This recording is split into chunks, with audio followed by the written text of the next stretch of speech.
ما عايزة أتحرك ليش؟ طيب. We are going to continue mammographic clinical chemic criteria, techniques, positioning, and diagnostic quality. But still we are in October. Pink in October, Breast Cancer Awareness Month. So would like to say hello, ladies. Hope you all are free from breast cancer. Would like to remind them to eliminate risk, especially the changeable risk. Eat healthy diet, be physically fit, do regular exercise, avoid alcohol and smoking, avoid obesity in postmenopausal period. Don't take hormones replacement unless prescribed by your physicians. And for those who have elevated risk or general risk not being changeable, like advanced age, female, gender, or family history, get gene mutations like BRCA and other syndromes, and chest radiation during the period of 10 to 30 years of age, personal history of breast cancer, high-risk lesions. Those, just we advise them to do regular self-examinations and to contact their physicians for any change if they feel it or see it in their breast, and to start screening mammography at age of 40 for average risk. And for those who have elevated risk, definitely they have to start earlier, but after contact their physician to calculate their risk to be moderate or high risk of lifetimes. So yes, we have to remember in every 8 women, there is 1 woman have a chance of invasive breast cancer during lifetime, and 1 in every 37 women will die from breast cancer. Pink ribbon and pink clothes should be everywhere during this month. And also we have to remind them to schedule their mammography. And here we can see mammogram and even the gown in pink, everything in pink, the couch of mammography in pink. And to remind that mammography is the suitable technique and the only technique that reduced mortality from breast cancer and allow appreciations of subtle differences among soft tissue densities that might represent the breast cancer 2 years or more before you can or your physician can feel it. So it's time to schedule mammography to save your life. And should also, yes, our aim is to promote early and reliable breast cancer detection. As well, always we have to give support and create hope for breast cancer patients and remind them there are millions of breast cancer survivors. احمي نفسك، سارعي وابحثي الآن للكشف المبكر عن سرطان الثدي. أمي، أختي، صديقتي، عزيزتي، زميلتي. And here is a full-field digital mammography system. Okay, what are the mammographic features of breast cancer?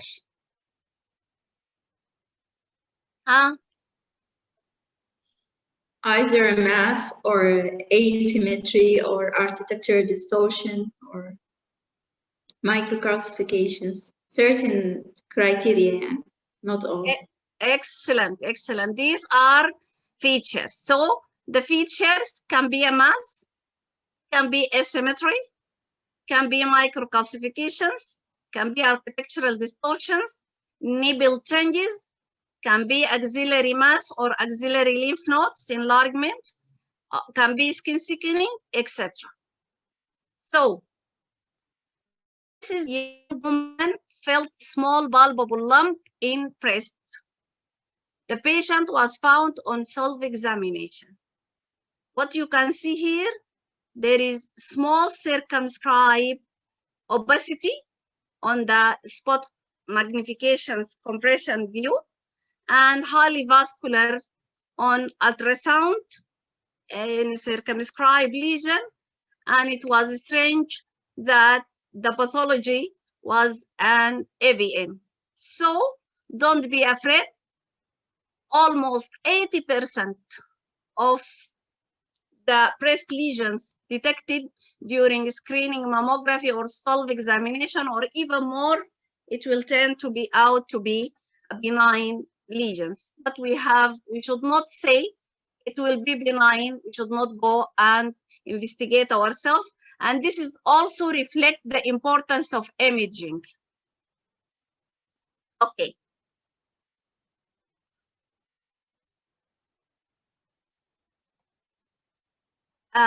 What are the mammography settings we described before? The settings are, we have two settings we said before, either screening or diagnostic setting. Excellent. Yes, we have, oh no, I stuck. Okay, we have screening and diagnostic setting mammography. So what is the difference between the two? The screening, it's screening for females at 40 years or above without symptoms. They have any complaint. And the diagnostic, the patient has a breast complaint, either a lump discharge or enlarged lymph nodes or skin changes. Okay, regarding the mammography views, what is the difference between the two? For the screening, the MLO and the CC. And for the diagnostic, there are additional views, such as the lateral. From the start, we are going to do additional views? No, we will start with the MLO and CC as well. So that is why I brought this image. So no much difference regarding the views for screening. The standard view, the 4 views. Why we are saying views? We are saying 4 views, not 2 views, because it is bilaterality. See, for the bilateral breast, that is why they are taken for the two breasts, bilateral CC and bilateral MLO. They used to say 4 views. That it will be taken for screening as well as for diagnostic, unless there is contraindications for that. And the only difference is the screening performed for asymptomatic patients through population-based breast cancer screening programs, and for the diagnostic use for the symptomatic patients, or for those performed after abnormal screening mammogram. But for the viewing, it's more or less the same. But sometimes for screening ladies younger than age of 40, they can do only MLO views, or in the diagnostic, if the patient having operations or having painful breast, they can eliminate the views to some less views. What is this? What is the image here?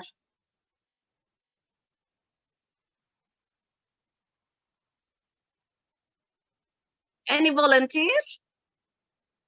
What does represent this image? The ductography? I'm not sure. Excellent, excellent, excellent. Yes, this is a CC view demonstrate. This is a catheter, and this is contrast seen inside the dilated duct with a filling defect. She is my patient more than 10 years before I had done this ductogram, and pathology was a papilloma. Okay, and here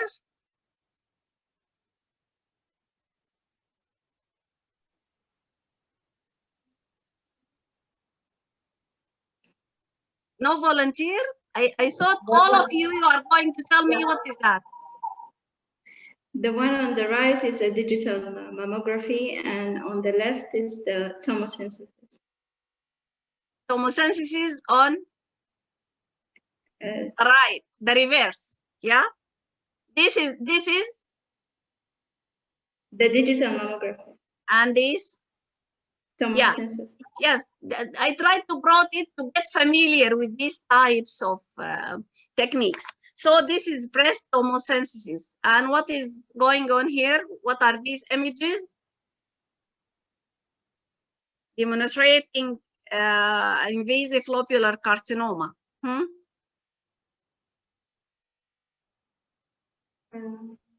Okay. So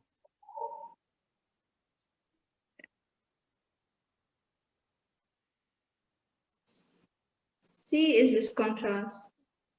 Yes, this is contrast.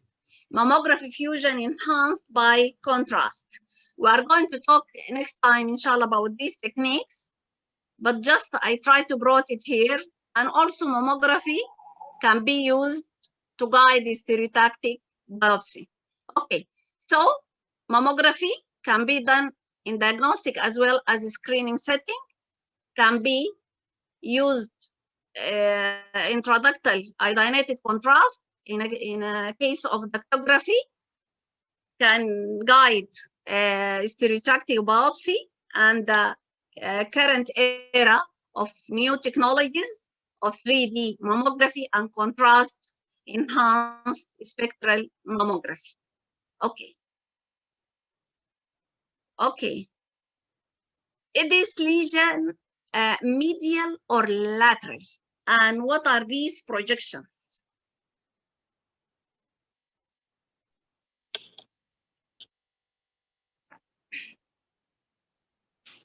Lateral. What is the difference between the two projections? Why you said lateral? In the MLO, it's above the nipple. This means it's upper. In the lateral, in the CC view. Is it not? This is the usual standard CC view.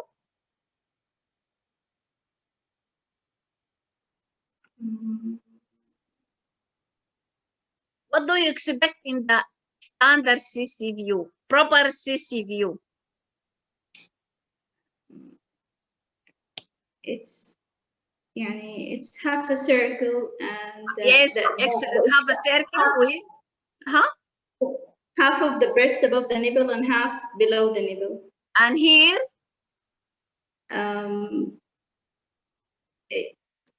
the above part is above more or lateral, above or lateral and medial.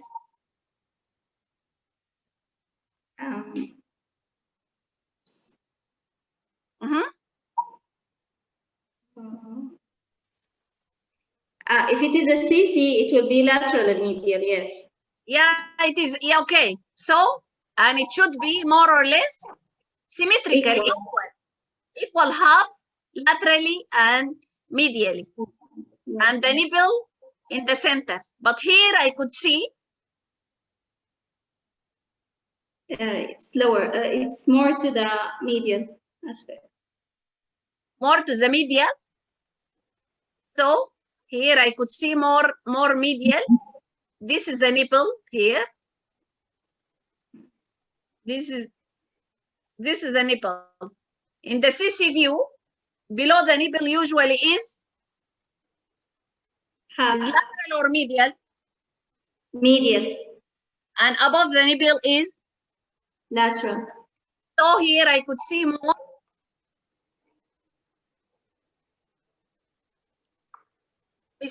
We said regarding the criteria of the CC view, one of the criteria, apart from inclusion of tissue, nipple in profile, nipple central, not to accentuate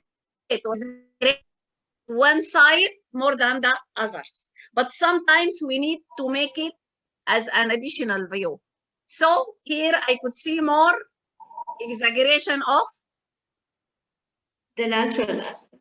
So this is, we call it extended lateral or exaggerated lateral view. What are the difference here? Can you see something and you see it in which view and you could not see it in the others?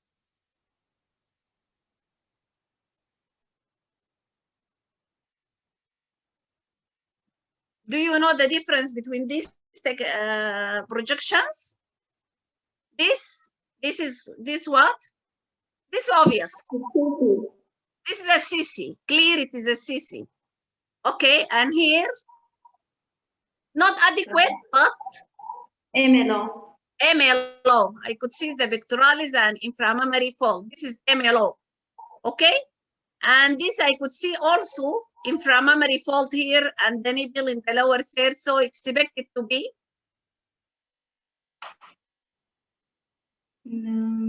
could be here to MLO. Mediolateral or lateromedial? Excellent. True lateral view. Okay. And here, what about this one? What do you expect? So in the CC view, you could see back to the medial aspect here, but you cannot see the retromammary fat on the lateral aspect. So where do you expect to find these lesions? In the lateral or in the medial? Okay. In the lateral. You expect in the lateral. And you can see it here. This lesion demonstrates for you. So you expect this where to be? Upper lateral. Extended lateral. Like this one. Yes, extended lateral. Yes. This is mediolateral oblique, or this is mediolateral, and this is craniocaudal or CC, and this is extended or exaggerated craniocaudal view, extended lateral view, and this usually the posterior lesions, more posterior lesions in the lateral view, it will be seen in this exaggerated and the mediolateral view. Okay. This lady, it is our patients, 45-year-old, presented to us, complain of left breast pain. Can you see any abnormality here? And what is this view?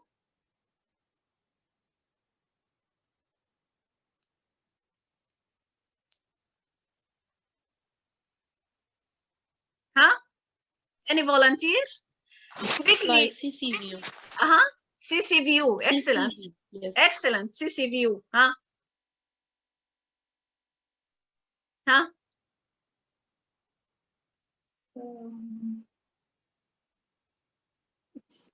Yeah. In the lateral aspect, there is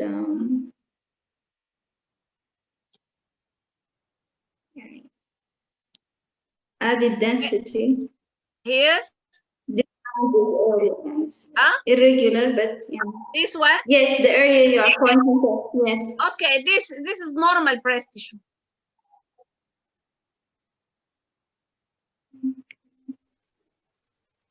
I think there is opacity in the Who's talking? medial. I'm عبير الهادي. هلا عبير. أهلين دكتورة مساء الخير. مساء النور.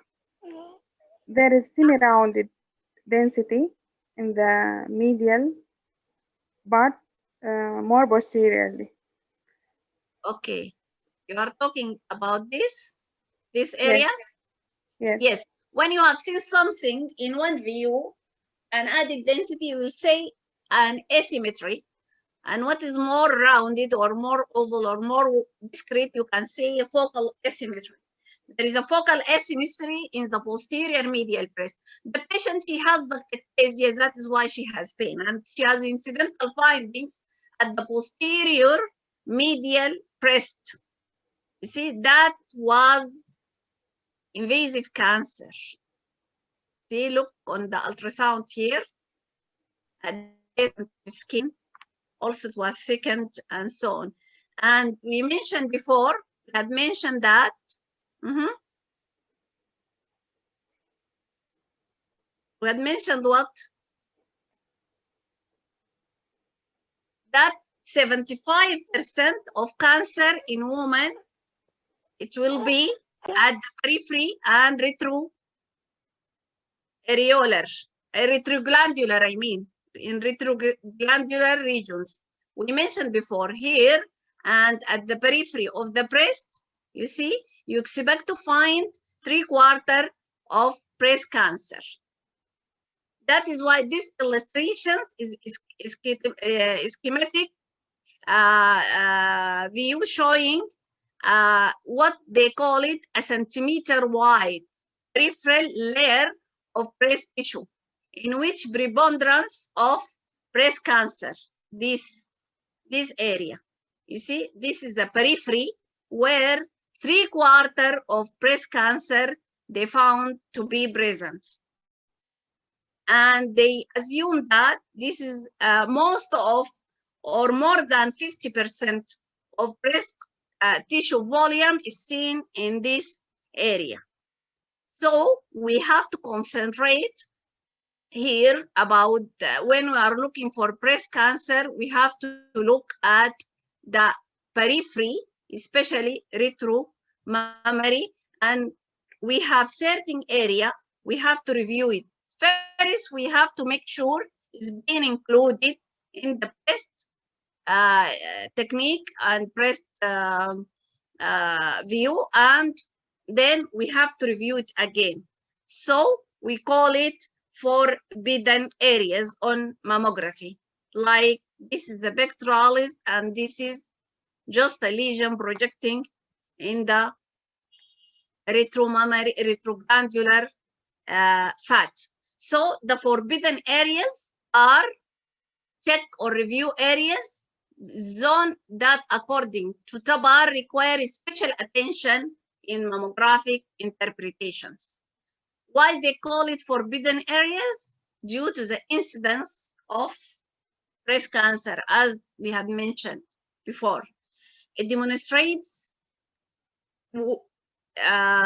on CC and in CC and the MLO representing the axillary regions, the apex of glandular regions, the tissue, the retromammary or retromammary areas, subareolar regions, inferior breast on the CC, on the MLO, I mean, sorry, and the medial breast on the CC.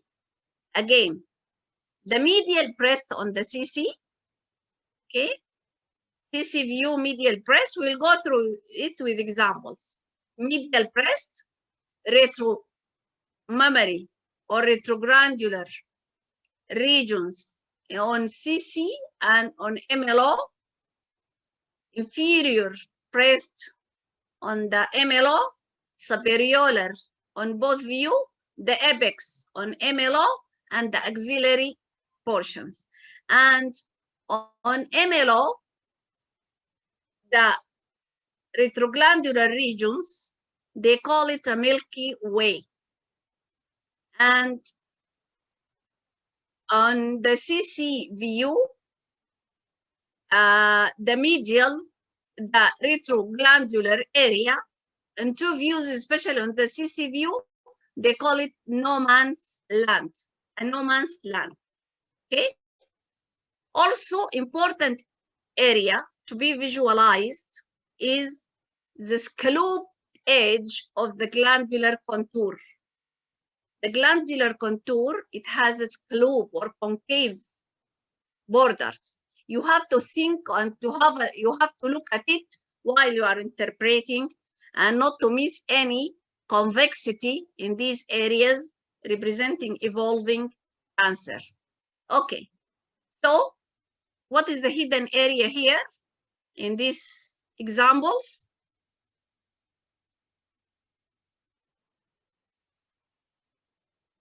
We call it what? Which location? We describe many locations. Which locations here? Milky Way. Excellent.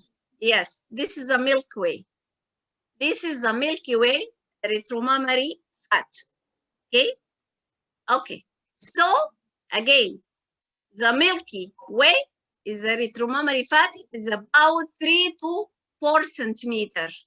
Okay, band parallel to the edge of the pectoralis here. This is the Milky Way. This area, you see, on MLO, and look here, you see, for that cancer arising in this area. You have to review, if you have a look at mammography and you finish your reading, go back and for these 4 or 5 areas and review it again. Make sure there is no cancer. Look here, this improper image, fuzzy, not clear, hazy, but still there is a lesion here in the Milky Way representing a cancer. So again, on MLO, we need to review the axillary, the apex of fibroglandular, and the Milky Way or retroglandular regions, and the inferior part as well as subareolar regions. Okay. What about this? This we described before, especially on the CC view, you see, we call it no man's land. No man's land. No man's land. You see, no man's land. Okay, so it is the same. It is a retroglandular area, but mainly on the MLO we call it Milky Way. But on CC view we call it no man's land. Or on MLO also we can call it no man's land. Okay.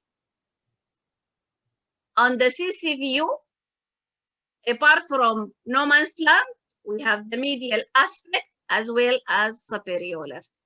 Reminding inferior part, retroglandular apex of the glandular press, subareolar and axillary region on the MLO. Okay. And what about this? Which area? Retromammary.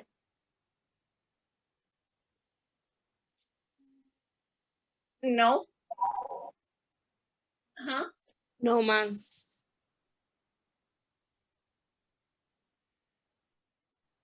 This is seen on CC view here. So this, yes, all may be correct, but this is the medial breast. If you remember, we said here, the medial on the CC, inferior on MLO. This is inferior on MLO and medial on CC view. Again, here inferior on MLO, another example. Why these areas? Why it is important? Medial breast and the inferior breast. Again, here, this is the medial, because usually this is a fatty area, devoid of asymmetric tissue to expect it to be a normal tissue. See, mostly inferior breast and MLO is fatty, and the medial aspect on CC is area of fat. That is why any asymmetry, we have to take it cautiously. Okay, and here, which area there is cancer in?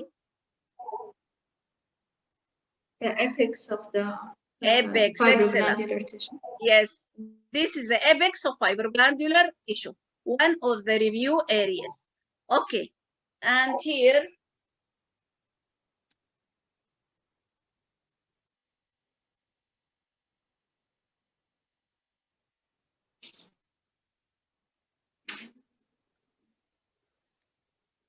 in the subareolar area. excellent, excellent, excellent. Well done. Here, this is the review area.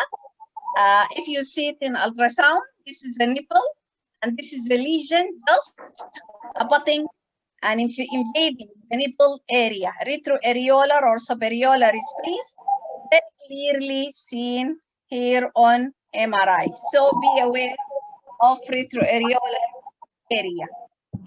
Okay. And what What about this one? This is the prior mammogram, and this is the current one. And pointed for you with arrow.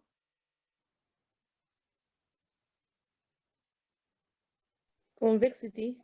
Convexity, yes, in the scalloped area of the breast. Okay, okay. Yes, yeah. This is, yes, this is a developing asymmetry, and there is in the current, this is the compression magnification view at current mammography here, demonstrating what? Lack of the normal concavity of the contour. We have mentioned there, normal scalloped edge of the glandular tissue or glandular fat interface. The contour of glandular fat interface is scalloped. When you have seen, if you see here, it is scalloped. It is scalloped. But when you look here, now previously slight distortion, and now even there is convexity at this region. So if you follow and trace it like this, you will pick up early cancer. Okay. What about this image? Demonstrate what is this view and what is the other view? Demonstrate the microcalcifications. Can you see the microcalcification here in this view? No. Okay. Central. Yeah, this is a microcalcification faintly seen. So, and this is a nipple. So this is part of, it is cutting, but it is part of, yes, excellent. Yeah, continue. Don't be hesitant. It's a part of a CC, and the other one is a magnification. Yes, this is compression magnifications, and this is a CC view. And what is the difference here? What are these views? And the difference?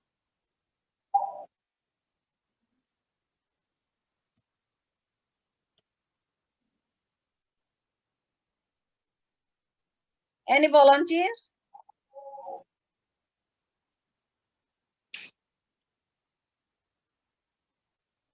Huh? No one? What is this type? This is spot magnification view. There is, both are spot magnifications, compression magnifications or magnification view. Any difference between the two?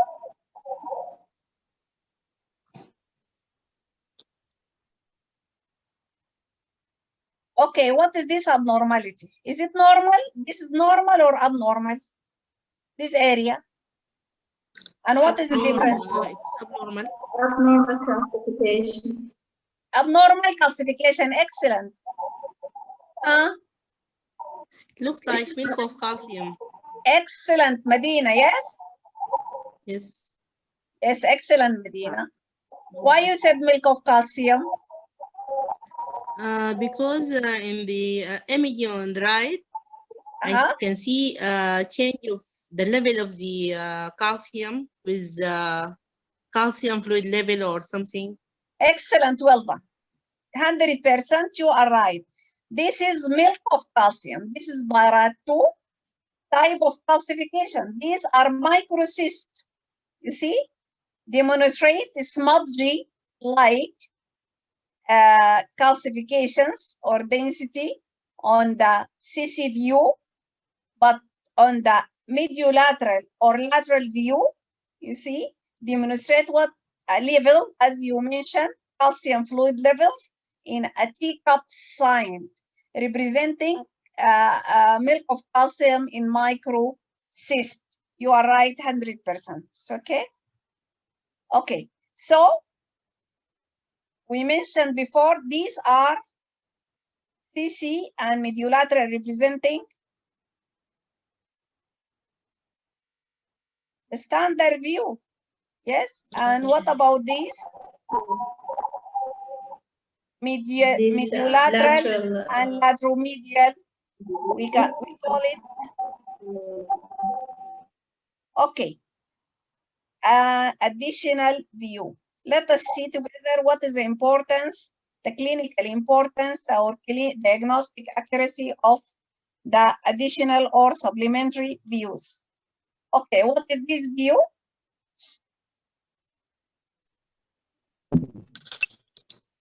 compression magnification. Yes, compression, compression, magnification view.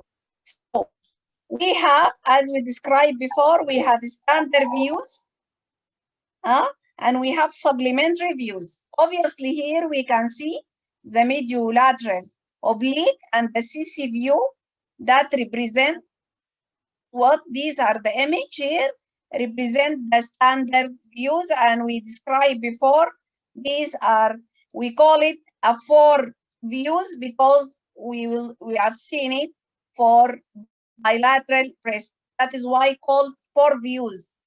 But actually are 2 views, are standard, 2 standard views, a CC or craniocaudal and the MLO views.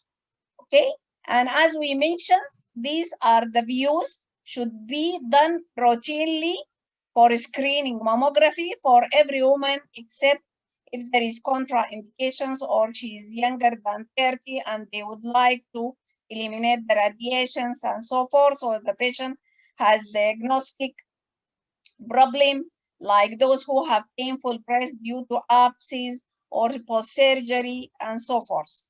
Okay, so there are many technical reasons that technologists find there is a reason to add additional images before sending the image to the radiologist.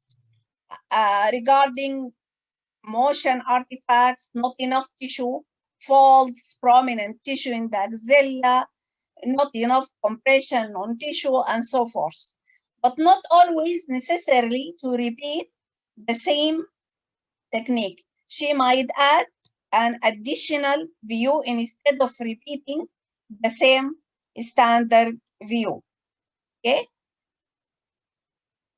If you look here, this is the craniocaudal view, how to be done or how to be performed. But some of the superior part might slip away, not to be included in this view, result in missing of breast tissue. And in compression, we said sometimes they use the inclined compression paddles to involve or to give more compression for the thinner part of the anterior breast. Otherwise, it might result in under compression of the anterior part of the breast and might result like in this CC view in for area of asymmetry. We don't know this area of asymmetry if it is a true pathology or just superimposition of breast tissue due to undercompression. What is next? Instead of going to repeat this CC view, she will do, before sending the image, she's going to do what?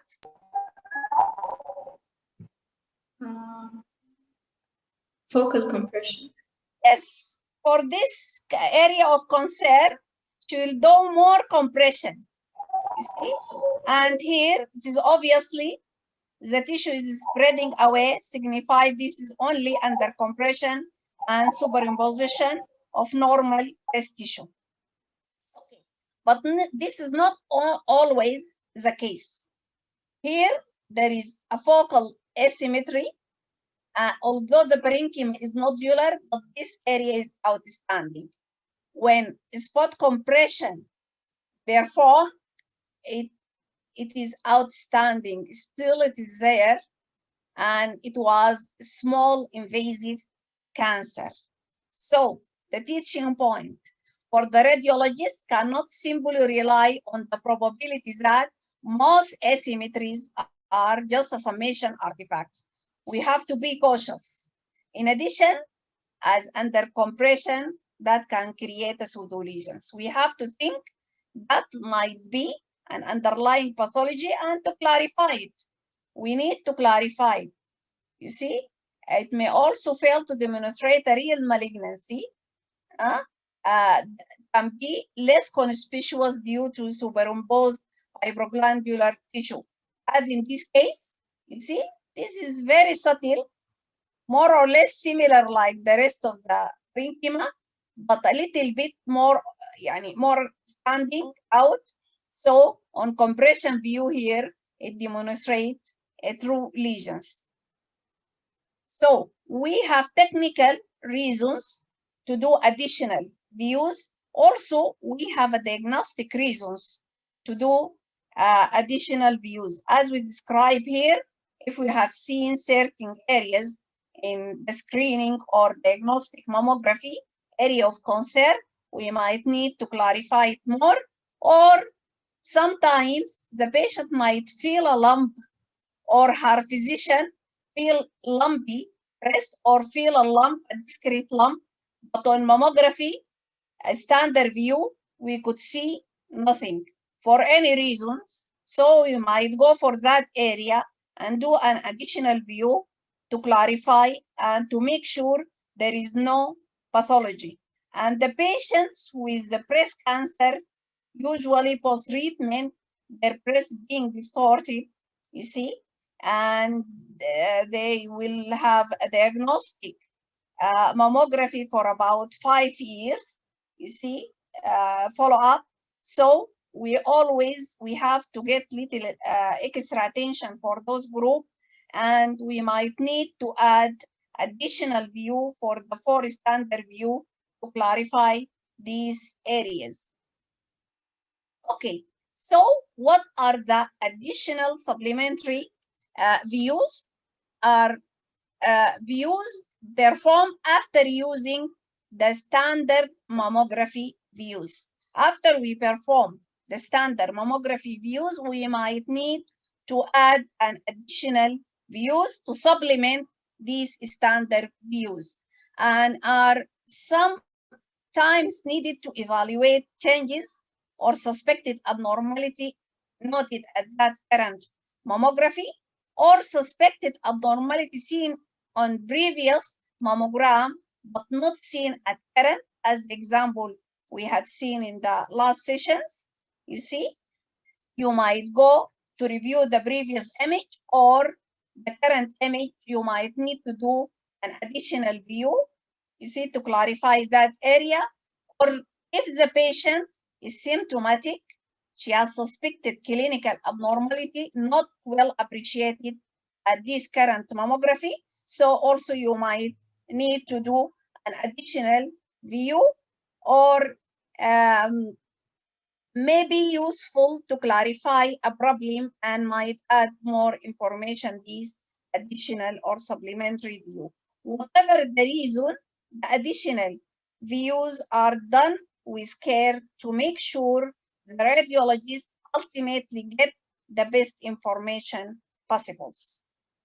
Okay, so additional or supplementary view, okay, which may include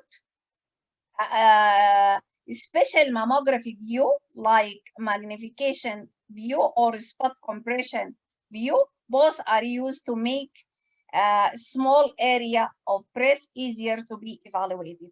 Or you might do an additional orientations or view with the different angles to better evaluate difficult areas like outer breast, as we mentioned, exaggerated craniocaudal lateral, or what they call it colobatra or axillary view, or exaggerated CC medial cleavage valley view, or retroareolar area, the nipple profile view, magnification for that area, or skin lesions to do tangential view, and so forth. Okay, we'll go through some of the examples for these areas. Regarding the magnifications view, as you have seen here, there are sets of plates or cone glasses, you see. the technologies, she might remove the standard when used for the standard view and put that smaller one to do magnification for a certain area, you see, to make it, and she will bring it closer to the X-ray and away from the detectors. This definitely will allow zooming of that area, magnifications. It can be magnified by even 2 times or 4 times or so forth. And definitely this will improve the diagnostic accuracy and provide clearer assessment of this area regarding the borders, regarding the morphology of this area, and provide more additional or informations of the lesion margins or satellite lesions, microcalcifications, or the asymmetry, as we mentioned before. As in this case, we have seen it before, you see, this subtle area demonstrate a mass with the calcifications, and the compressions view can be with or without magnification view. Also, you see, this same as the standard view, but usually use a small compression plates or cone device also to comprise a smaller area to give more detailed image, with or without increasing the size of that area. So it will give more compressions, more spreading of the tissue and more delineations of that area. So it will definitely improve the visualizations and give better delineations for the area of interest, especially if you are looking for morphology of microcalcification of border of lesions and so forth for a suspicious area, or spreading of a normal tissue, see, versus persisting lesions in a focal area of asymmetry. And now they are using what they call it zoom, post-processing method on digital mammography, so as to eliminate the additional view with more radiations. But still not as accurate as the acquisitions of the new of additional magnification or compression view. Okay, this is a compression magnification view here. You see, in this case, demonstrate this is the area of asymmetry is spreading away on the CC and MLO view, while in this it's persisting here, and even in compression of 3D demonstrate and speculated mass. And here there is area of asymmetry spreading away.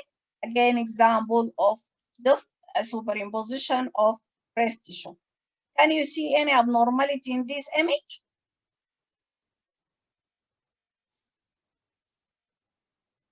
Okay. There is subtle, very subtle area of suggested microcalcification on the lateral superior left breast. So, perform spot compression magnifications. You see, this is the area, segmental pleomorphic calcification, more obviously seen in a zoom view here. You see, this in a case that need stereotactic biopsy. There was no correlate on ultrasound to guide for biopsy. This again, if you you see the calcification here, and on a spot compression view, more delineation, more characterization for the morphology as well as distribution of the calcifications. And if you see this is small cancer here, the delineation will be more focused, more clear on compression view. And this is our patient here. You see, can you evaluate this opacity? Can you tell me the morphology? Can you tell me the grading, how you code these lesions? You code it as 2, 3, 4, 5, or what?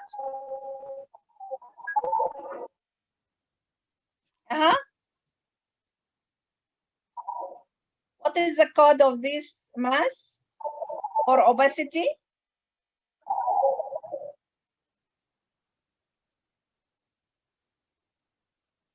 No volunteer? Type, it's okay. What is the morphology? What is the morphology of this mass?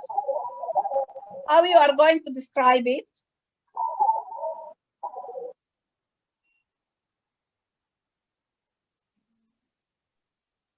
The mass has a regular wall with macrolobulation,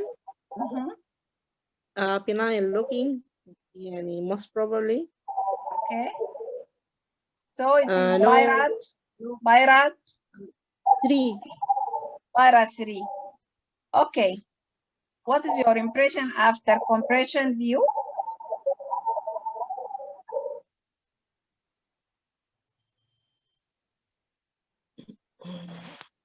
What is the morphology now?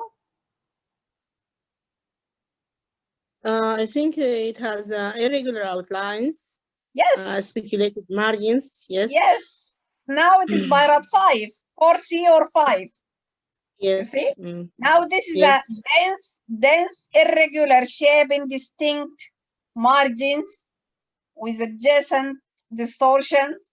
So magnification helping us to characterize the morphology of this opacity.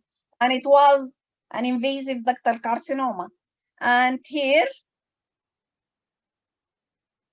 look for this also our patients. If you look here, there is area of distortion with calcifications. But on the compression view, these calcifications is pleomorphic in linear distributions, and some of which even is mixed pleomorphic and linear, fine linear branching casting type of calcification, which is a highly suggestive of malignancy, along with area of distortions will raise to BIRAT 5, coded as BIRAT 5, and it was invasive cancer. And if you look here, there is band-like density extending down to the nipple with a focal area of retraction and nipple area thickening of the nipple areolar complex in a case of malignancy.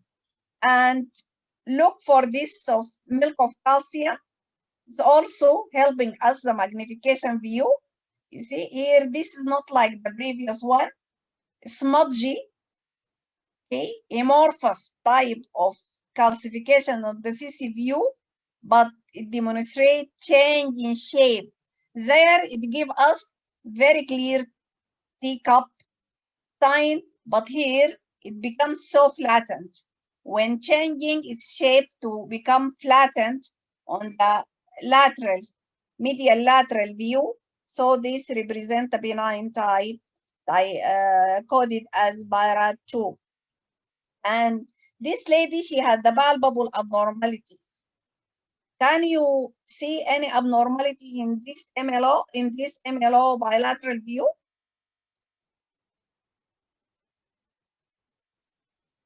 She has palpable abnormality.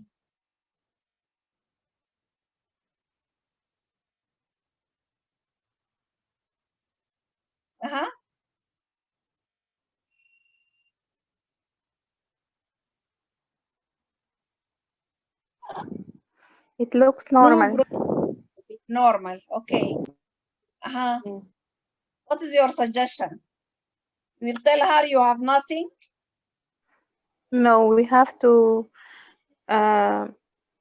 image the site of the abnormality itself. Okay. Any volunteer, do you have anything? Nothing you can suggest in this MLO standard view?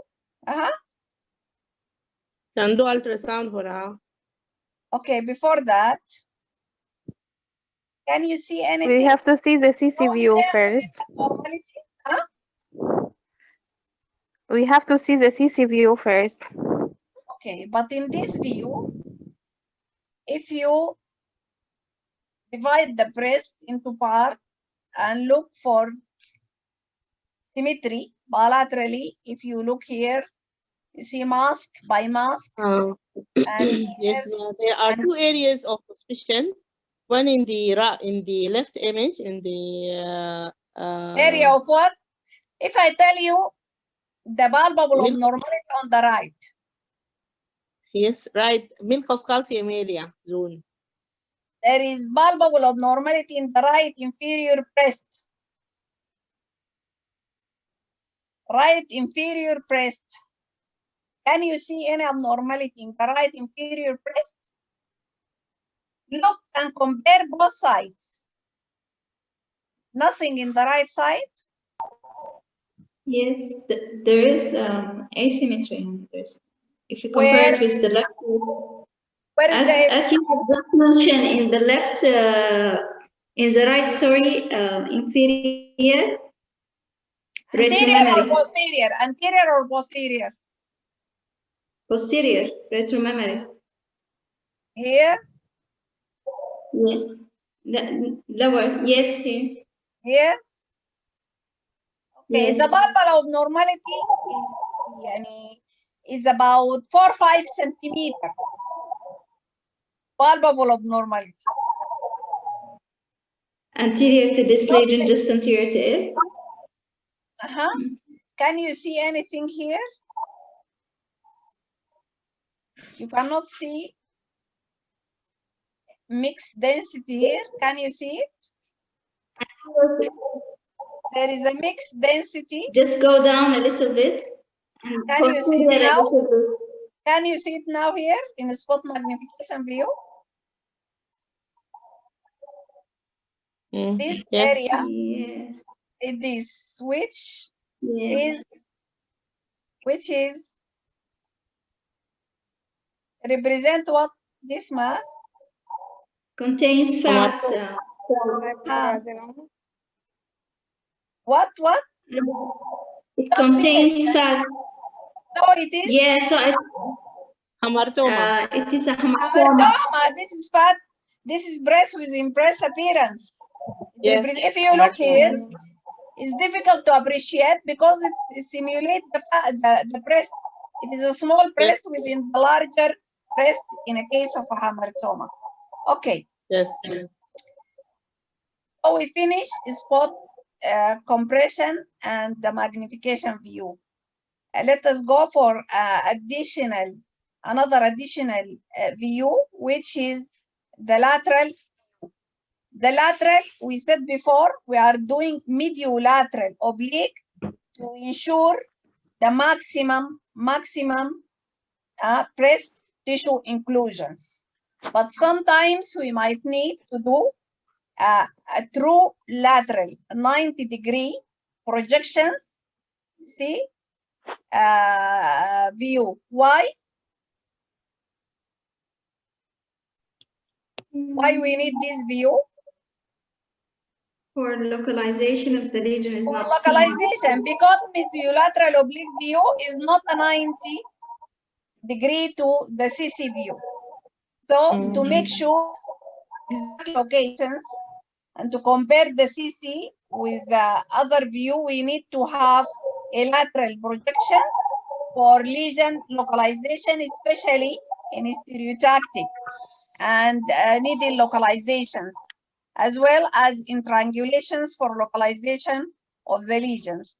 And we expect to see some of the pectoralis muscles, at least in the upper half of the pictures. See, and to look and to visualize the inframammary fold, and the nipple should be projected in profile. See? Okay. And the directions of the X-ray beam define the name of the view. If the detector is on the medial aspect and the X-ray going From lateral to medial. Lateromedial, then this is lateromedial, and the reverse like mediolateral oblique, but it is 90-degree, we call it mediolateral. So why we do this and that? If we expect the lesions to be central or lateral, we'll do mediolateral. We need the detector to be close to the site of the lesions on the lateral aspect. But if we expect the lesion to be medially, we do lateromedial. Okay? Yes. And Yes. we have also lateromedial oblique. The standard view is mediolateral oblique, and that one because it's more easy done and parallel. We could put the detector parallel to the pectoralis and inclusion of the more tissue and so forth.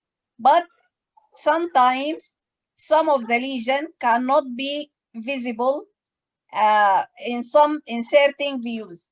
Like if we could depict the lesions far, if the lesion is far posteromedial, seen only on CC view, but not seen on mediolateral. As we mentioned before, on mediolateral oblique view, the fixed part superomedial portion might be not included in the field of view, might be missed, while in the CC view, the lateral aspect, the posterior superior lateral might be missed. So if we have seen a lesion on the CC view on the medial aspect, but on the MLO, this is the MLO, could not be visualized, we will go to do the lateromedial oblique. As in this case here, demonstrate the lesion. The lateromedial oblique demonstrate the lesion was not seen in the MLO view. But also sometimes the lesion can be palpable, but could not be seen on neither the CC or MLO view. Out of field of view in both standard view. So also we can do lateromedial oblique view. We might see that lesion and characterized by mammography. And in a very kyphotic patients, also this area might be difficult to be included, and you can do this lateromedial oblique view, or the patient having a pacemaker and the port is located in the upper inner part, you can do this view. And it is same as mediolateral oblique view. We use the angulations. We do the angles instead just of putting the detector laterally, will be medially with the angles oblique 45 to 60 degrees, depend on the patient body habitus. You see? Just replace the detectors from the lateral aspect to the medial aspect. Huh? Where are these lesions? Upper lateral. Upper lateral. Why? This again, this extended lateral view. You see? Yeah. Posteriorly here, you see, seen posterior, an invasive ductal carcinoma in the posterior superior aspect, the abnormality visible on, it was not seen on the standard CC view because it is posterior and posterior superolateral, which easy be missed in the standard CC view. But when they had done or performed lateral exaggerated diagnostic CC view, the lesion could be depicted and ultrasound guided biopsy demonstrate an invasive cancer. Okay, so what is the lateral extended view? As we mentioned, is exaggerated craniocaudal view. Look here, the breast is parallel to the detectors, and this is a craniocaudal view, the standard. But on the exaggerated, we will go more lateral. You have to know this because most of the time, if you ask for an additional view, especially if your technologist is not a dedicated mammographer, you might need to go and to attend the conductions of this type of additional mammogram most of the time. So you have to know it how to be performed. So the breast, it will be in the CC view, but you will go you will pull more lateral breast. If you look here, going more toward tail of expense. Tail of expense, you see the axillary tail, it will be included in the image. Before we set the CC view, we will put the nipple center and we will do equilibrium. We don't like to extend more medial or extend more lateral. But when we want to see more lateral tissue, we will go more exaggerated or more extended toward the axillary tail, and it's also known as axillary view or Cleopatra view. You see? And here, done to evaluate the lateral tissue or the axillary tail of his fence, and the patient is asked to rotate so the radiograph holds in place at the mid-axillary line. You will go toward mid-axillary line, and you can see the lesion. You see, even to the posterior part of the lesion will be seen completely, and you might see part of the pectoralis here, you see, and why one of the rationale to perform this is that most of the cancer is located on the upper lateral quadrants. Look here how the pectoralis is visualized in this extended lateral view.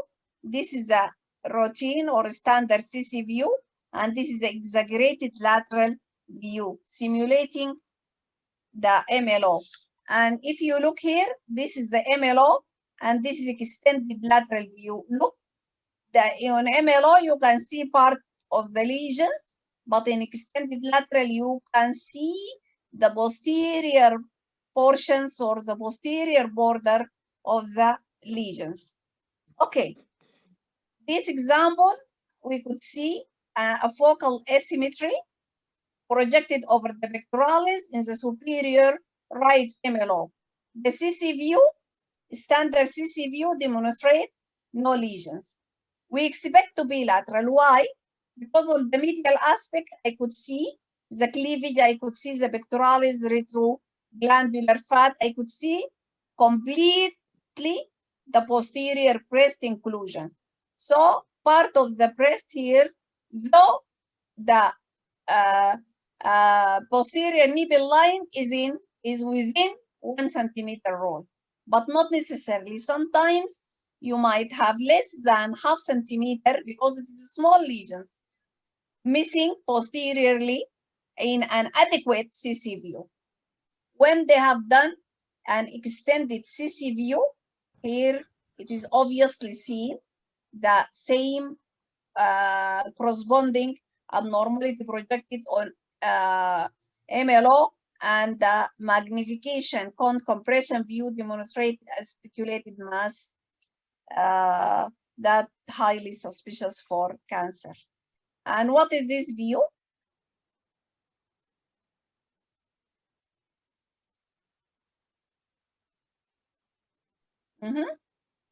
CC view. CC view, but is it a standard CC view? Cleavage.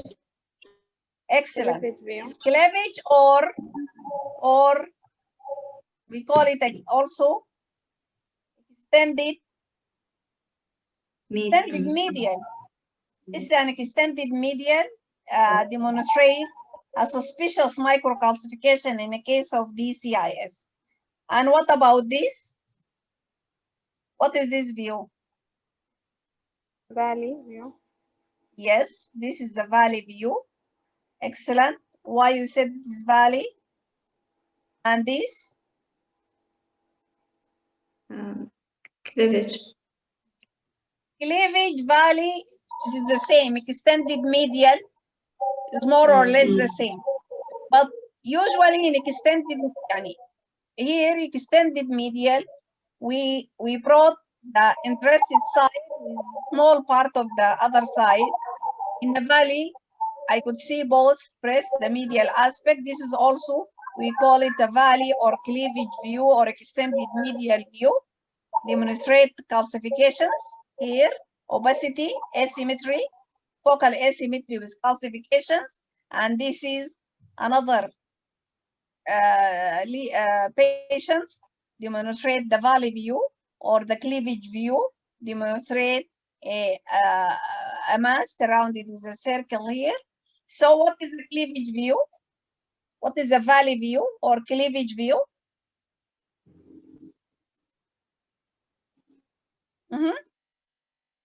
What is the cleavage view?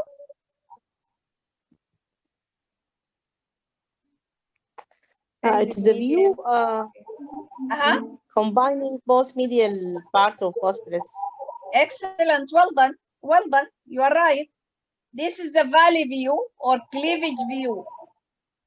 You pull both breasts, the medial aspect of both breasts, to put it in the picture or in the film to depict the most extreme medial of the breast. Because if you have done one breast and push the other breast away, some of the extreme medial might slip out and not be included into the image. But when you pull both image, you will make sure. May you please close your phone? Okay, so here we could see the extreme medial or extreme posterior medial and the area in between, like a valley between the breast. You see? And this usually to depict lesions you might see at the extreme periphery of the CC view. You might see lesions. So you want to make sure what is it a true lesions, or to characterize it further, you might do this, or the patient might have palpable abnormality, but neither MLO nor CC demonstrate lesions. See? And what is this calcifications? This obviously Dermal calcification. Dermal calcification, but not always the case. This is obvious here, I can say, because I could see the lesions, the calcific lesions along the skin, and even those projected over the parenchyma are rounded with lucent centers. And here, projected into the skin. But not always the case. لو سمحتوا يا جماعة، لو سمحتوا الميكروفون، لو سمحتوا ممكن. طيب, not always the case. Tangential view, sometimes we need it to clarify skin lesions. You see, you might see it both in the oblique and CC view projecting over the parenchyma. As in this case, tangential view demonstrate more peripheral lucent center skin calcifications, and when the skin projected over the parenchyma and doesn't show any change, static in the two views, two standard views, we call it a tattoo sign. See, this is, they call it a tattoo skin or tattoo signs representing a calcification in the skin. So, mammogram standard view, before going for ultrasound or MRI, we might do an additional view to clarify and characterize further the lesions, then proceed for ultrasound if needed, MRI, and give the final assessment. What is this here? What are these?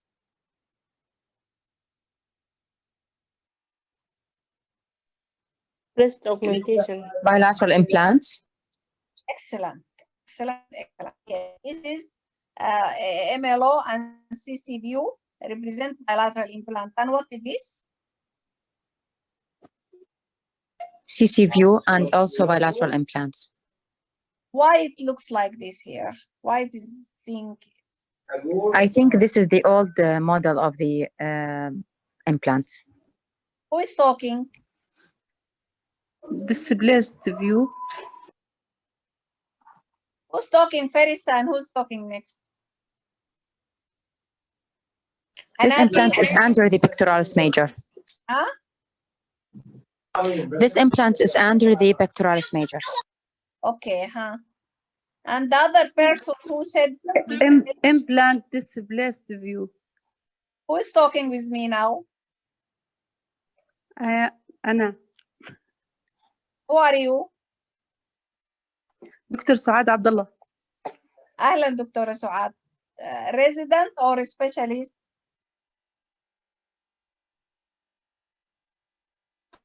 Are you resident or specialist? Specialist. Fellowship. Breast imaging fellowship. Oh, mashallah, breast imaging fellowship. Where? In KHCC مركز الحسين السرطان. mashallah. بالأردن. mashallah. mashallah. أهلا وسهلا. This is implant displaced view. What is the implant displaced view?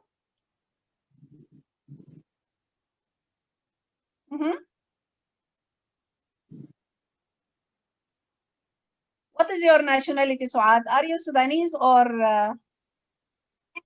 لا ليبيا. أهلا وسهلا بك. هلا فيك. I am من ليبيا. أهلا وسهلا بك. يلا, what is the implant displacement view? هلا. You are in Arab board, yeah?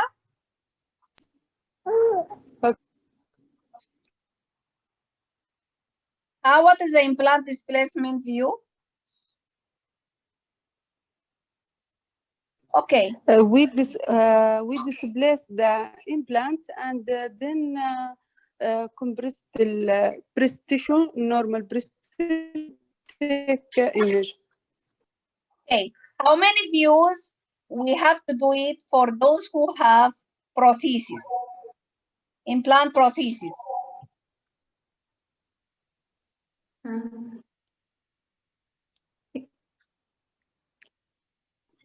CC MLO. In addition, we do a clinic. Usually, we are doing 4 views, as we mentioned before. 4 views, 2 bilateral CC, bilateral MLO. Okay, in case of implant, how many views we have to do it? We do CC MLO view and then CC MLO displaced view, implant view. Okay, yes, you are right. We have to do another 4 additional 4 views. We have to do the standard view without displacing implant in place, and then we have to do 4 views with displaced implant. So this again, this is MLO with, this is a CC, and this is MLO with displaced implant. And what is going on here? What is this image represent? نعرفها.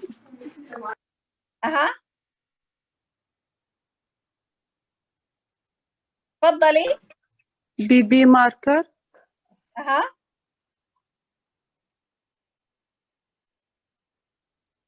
Represent what?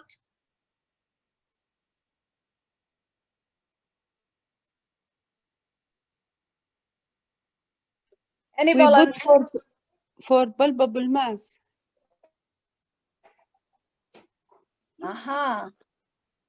You ask about BB marker. You are using a large BB marker. What is the difference between the first image and the second image here? What is the difference between this and this image? And where is the BB markers you are talking about? Usually the BB markers are what? Are representing what? Usually We as put the BB marker for palpable mass or for yes, yes.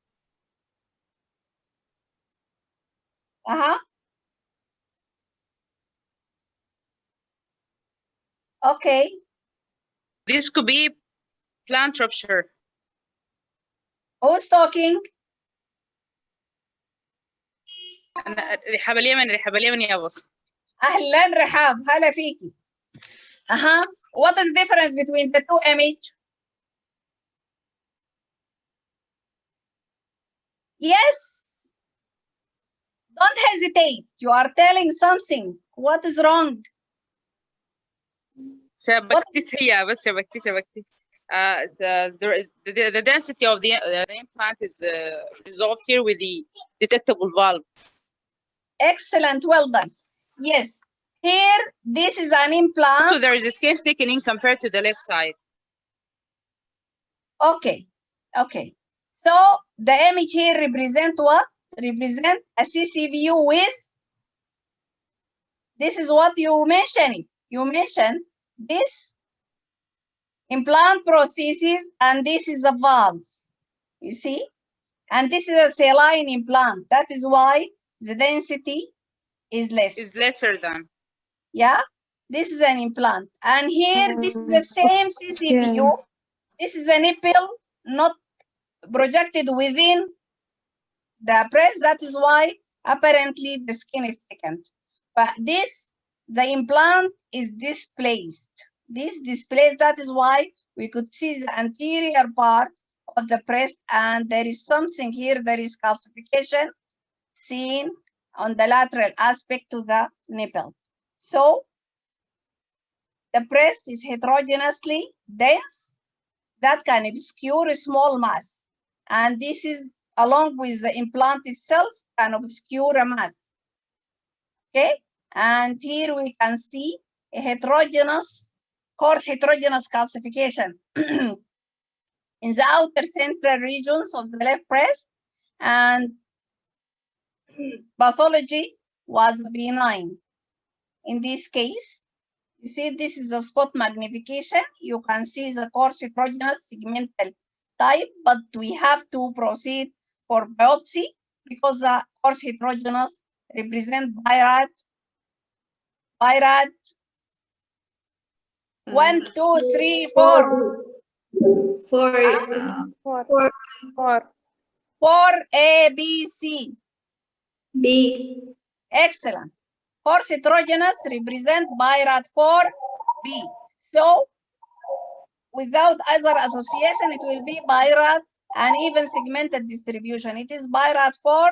So we have to proceed for biopsy, and the result was only apocrine metaplasia benign type of calcification. You see the tomosynthesis here, the calcification in the spot more obvious than on tomosynthesis. We'll talk about this later. Look here, this is the compression magnification view, zooming, representing, see the calcification much more obvious than in spot calcification of tomosynthesis. What is the difference between these two processes? Very clear now. The first is silicon and the second is saline. Which one is silicon? Which one is saline? On the right, or we call it the down one, the lower one. The lower one is silicon. The denser one is silicon, and the low density with a valve seen through it is a saline. Okay, and here is the implant in place. No displacement of the implant. And this here, this is the MLO, the implant in place, and here there is the implant is displaced view. As we mentioned, we said this, the projections performed for augmented breast is implant displaced views to better visualizations of parenchyma. When these plans displace, you look here, even the whole parenchyma could be visualized in this image. The whole implant is being pushed posteriorly, and this is being described or demonstrated by Oakland.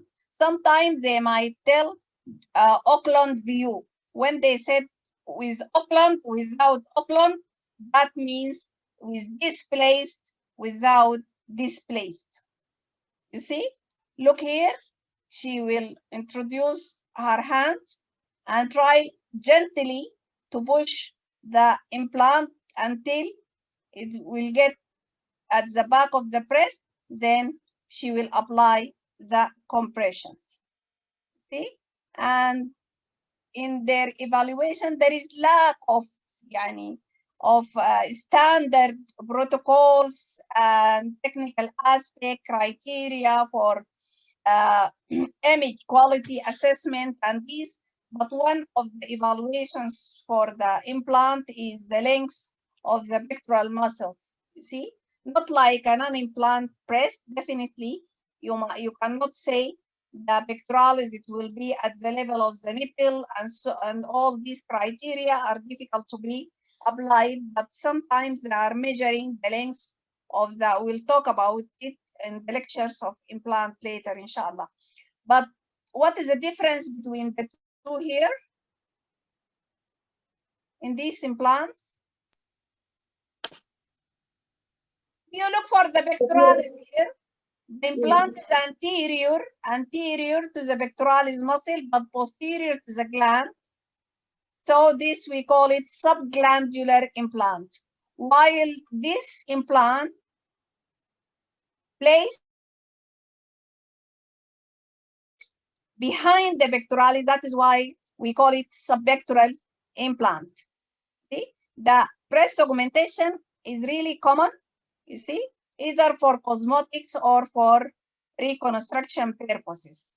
And so we have to be familiar with these type of prosthesis implantations and how to perform the sometimes other radiologists, if your technologist again is not a dedicated mammographer, she might ask you to attend with her and to perform the mammography together and to help her describe for her how she is going to do the implant displacement view and so forth.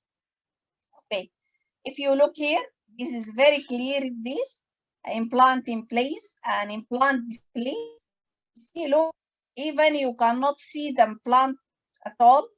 This implant displacement view, and here this implant in place and the implant completely pushed posteriorly.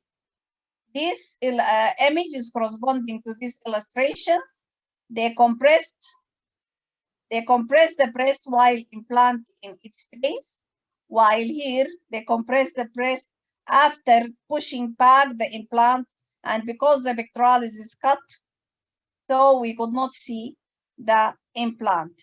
So for women having implant, remember that she should have 4 extra views with implant pushed out and implant in place to the standard technique or standard mammogram with implant in place.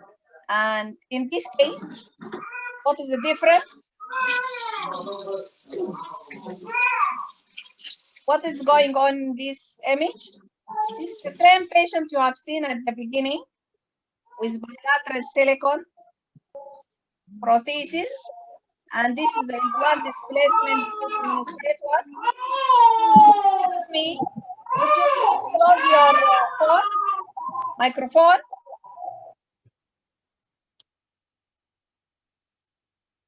Huh?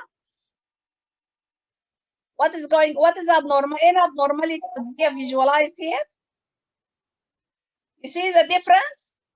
Here we could see only this very thin band of the parenchyma. The implant almost occupying the whole breast.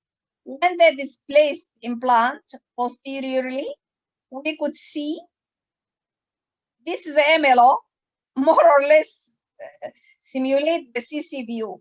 But on the CC view, there is focal asymmetry seen posteriorly, could be this area on the MLO. You see it now? So This is the CCV, and this is the MLO, this is the asymmetry, and ultrasound demonstrate what? This is lymph node. Demonstrate the lymph nodes, Yeah. intramammary lymph nodes, okay? But definitely if you go back, can you see it here? No. Without displacing the implant, you cannot see it. Okay.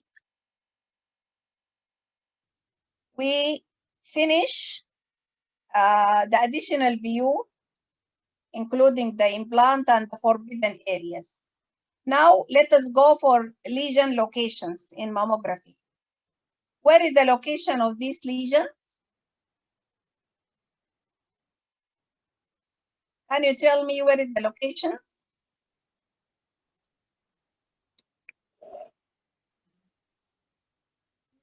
Retroalveolar. Central. Okay. Central regarding what you are talking about, what central? You are talking about which? We have many considerations in the locations. In the CC, it is at the level of the nipple. And retro, yani posterior. And in the MLO, also I can see it's more or less at the level of the nipple. Okay. And here also, where is the nipple? Where is the nipple? Here, where in relation to the nipple? On the CC view. Medial, a bit medial.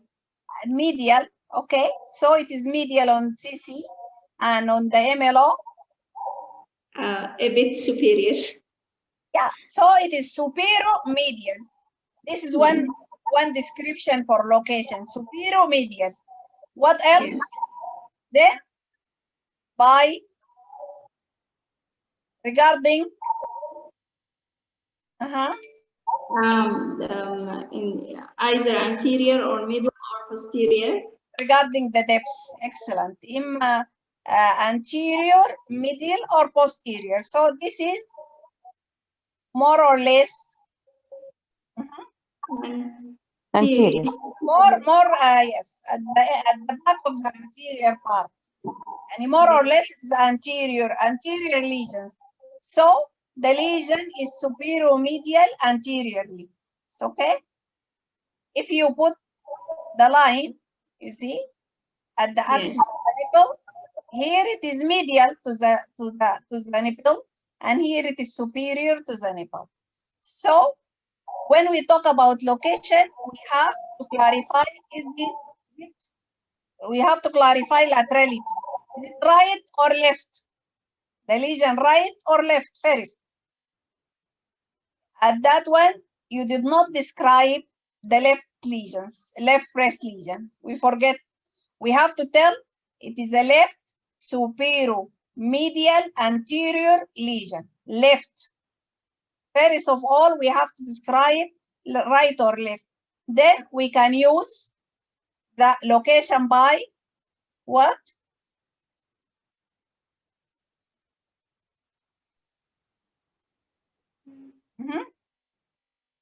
As described here. What does it represent this? Clock. Excellent, yes. So here we are talking about clockwise position. The clockwise positions on the CC view that the inferior and superior part of the breast will be overlapped. Okay, so at the level of the nipple here, the 6 o'clock and 12 o'clock will be overlapped. When we go lateral, this is left. For the left, definitely it will be different from right. It will be the reverse. For regarding the CC view, the medial, the clocks or the hours in the medial, on the right breast, it will be lateral for the left breast and so forth. So this is lateral. So if I'll go laterally, this is left. If I'll go laterally, I'll go for, this is close to the 12, it will be 1 superiorly, and close to the 6 will be 5 inferiorly. And when I'll go more lateral, it will be 2 and 4. And here 11 and 7, and here 8 and 10. And more peripheral, it will be 3 here, and more peripheral here, it will be 9. Regarding the MLO, I'll go above the here, it will, on the MLO, the lateral and medial breast will be overlap. So high up, I'll have 12 o'clock, and below which it will be 11 and 1 overlapped, 11 in the lateral on the left, 11 medial and 1 lateral. Then below which it will be 2 lateral and 10 medial overlap, and 3 and 5, 3 and 9 as we mentioned on the midline, and then go down 4 and 8 overlap, and then 5 and 7. Okay. And here location by, description of location by clock. Huh? Distance from the nipple. Excellent. This is a distance from the nipple. Sometimes you can describe the location by the, and this is the most accurate locations descriptors, because usually the nipple is non-changeable or stable landmarks. Okay, and here the location by Depth. by depth. This is by depth. You see, the anterior part, middle, and posterior breast. We have to consider all these. And this here by Quadrants. Quadrant. quadrants. This is by quadrants. Okay, here by quadrants. Where are these lesions? This is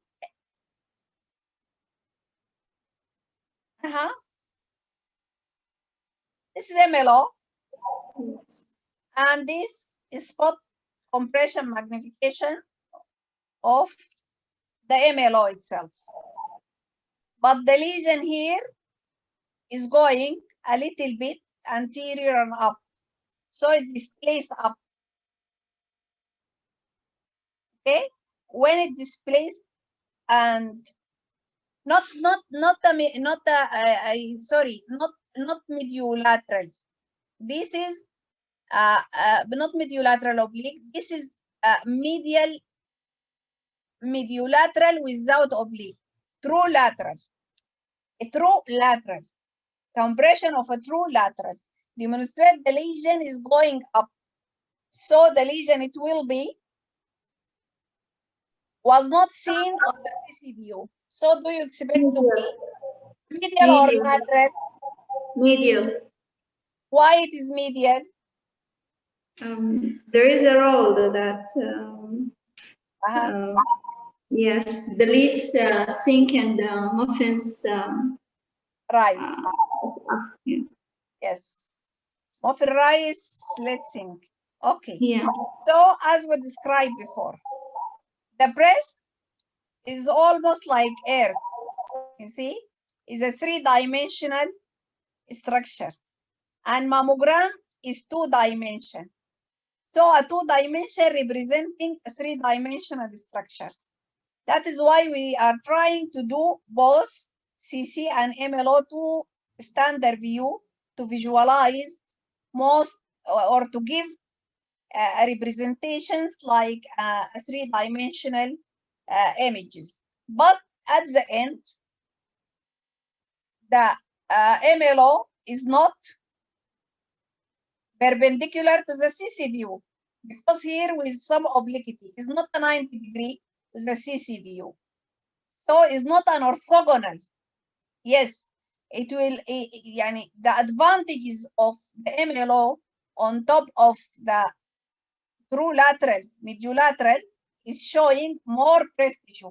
Obviously here the pectoral is very clearly seen. So depictions of the posterior lateral breast is much more in the MLO rather than ML lateral, true lateral view, but is not an orthogonal view for the CC view.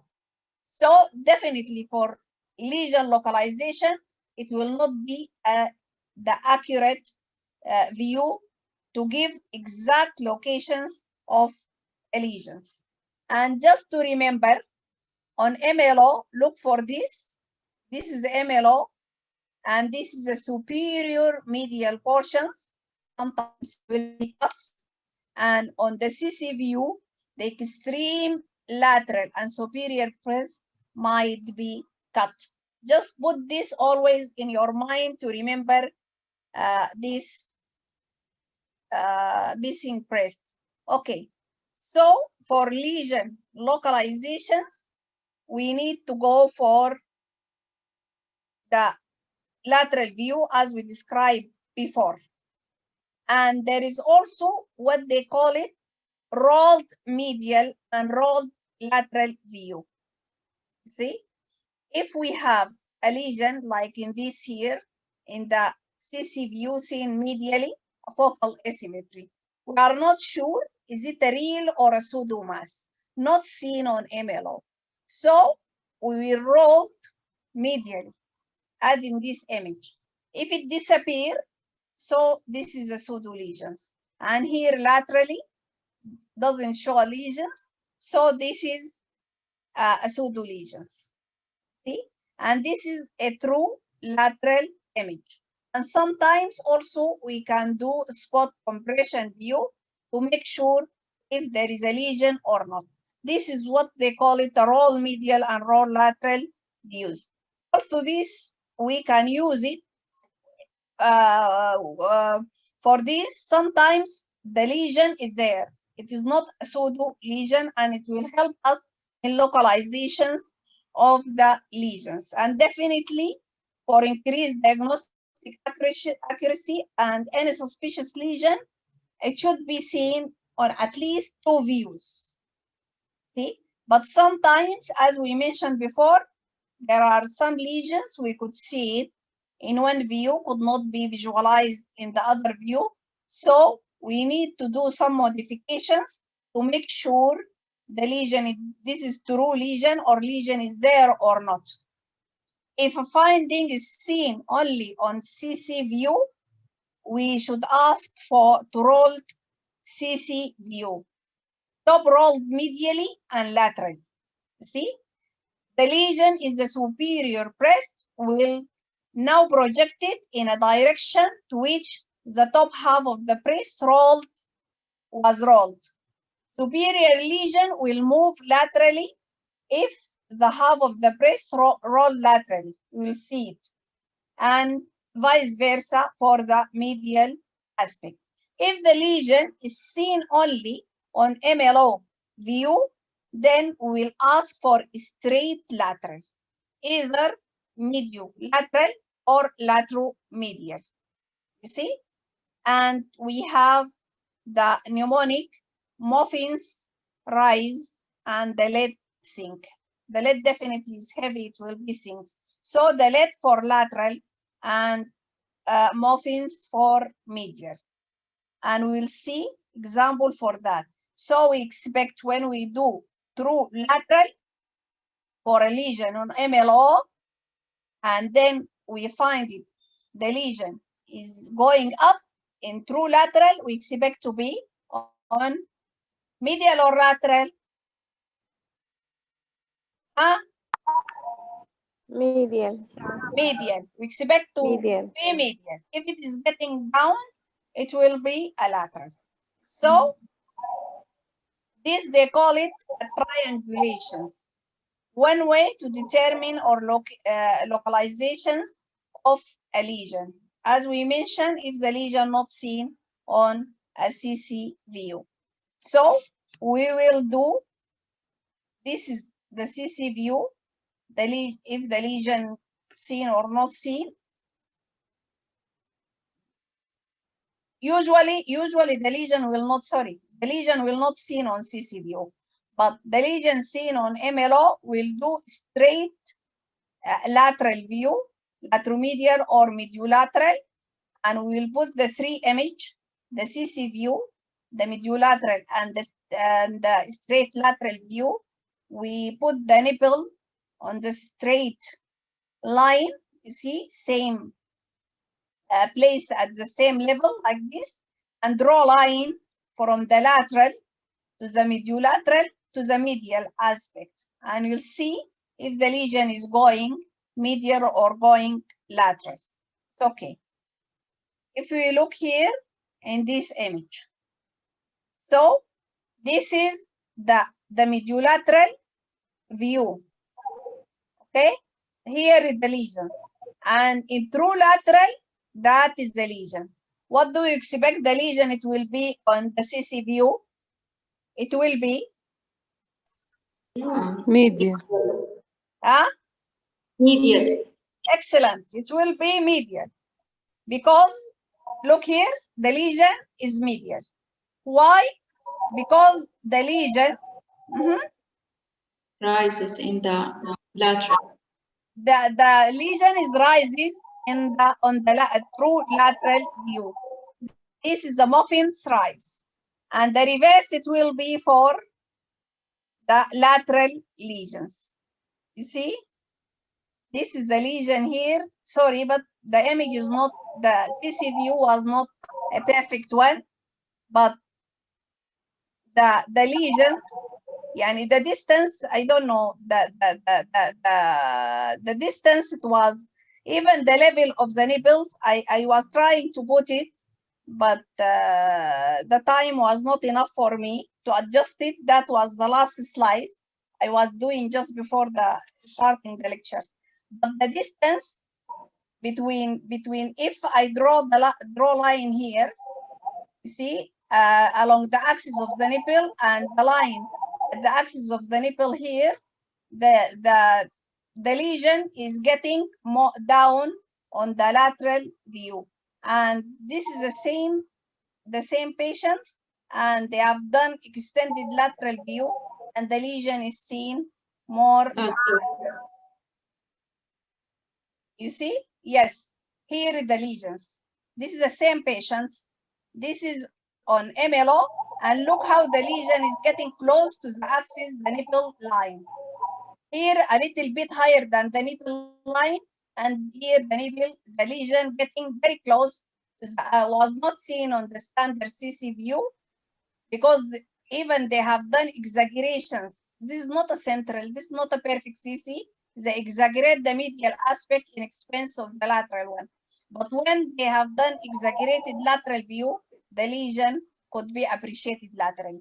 From this view, they expect that the lesion, it will be lateral and confirmed on the, and this is the lead zinc. Okay, and what is the difference here? This is spot magnification, MLO, and spot magnification true lateral. What is the difference? This is the same lesion. On the lateral view, the lesion on the spot, look how it is more clear, could be well appreciated, more depictions, more clear, because the lesion is laterally placed. You see, this is also indicator that the lesions is on the lateral side of the breast. See, this is the lesion. Okay, so we complete our lectures, and if you like, we can get some review for the previous and current examples. If you feel tired, we can stop here. Do you like to review some of the images?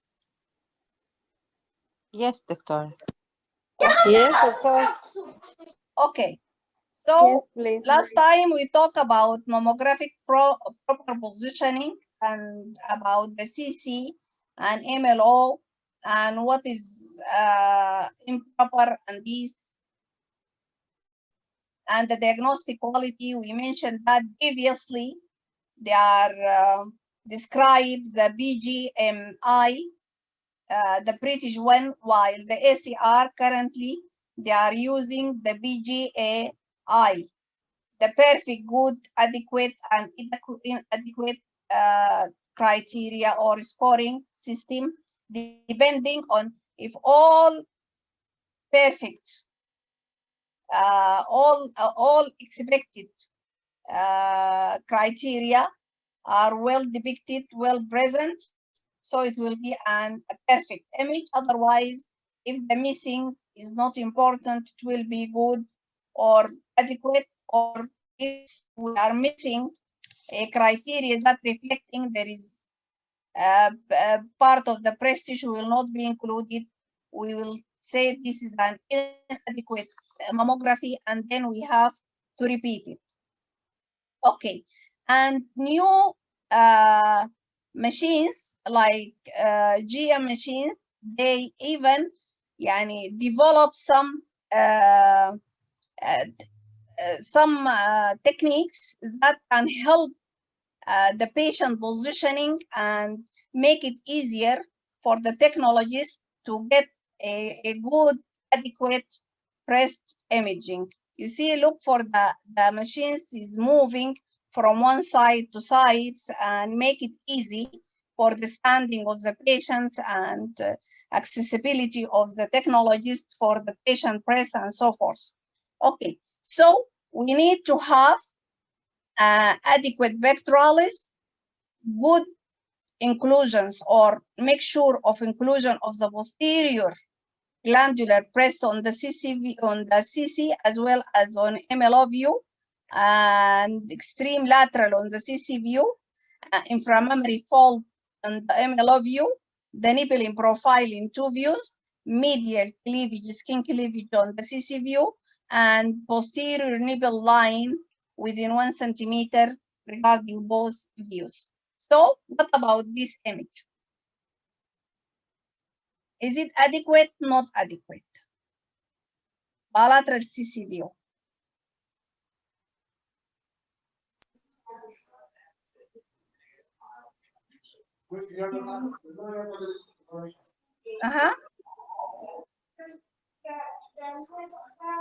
What do you think?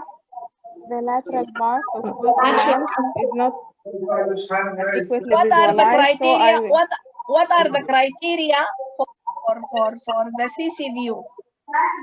first I will search for the retroglandular fat.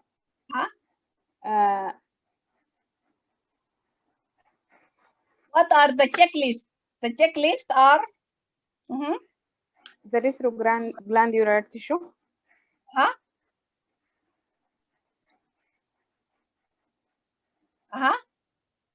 Then if it's not shown adequately, I will go for the posterior nipple line.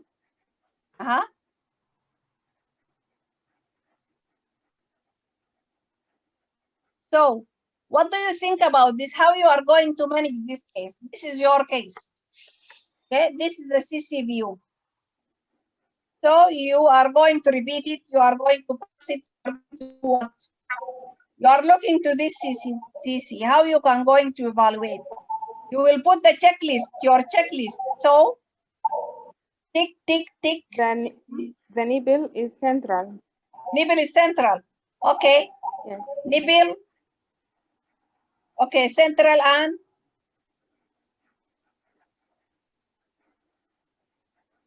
it should be also in profile. Profile. So nipple is central and in profile. Okay. So we finish the anterior landmark, the nipple. So now we would like to make sure the posterior breast inclusion. So what are our criteria to make sure complete inclusions of the posterior breast, to ensure the posterior breast is almost completely included into the image?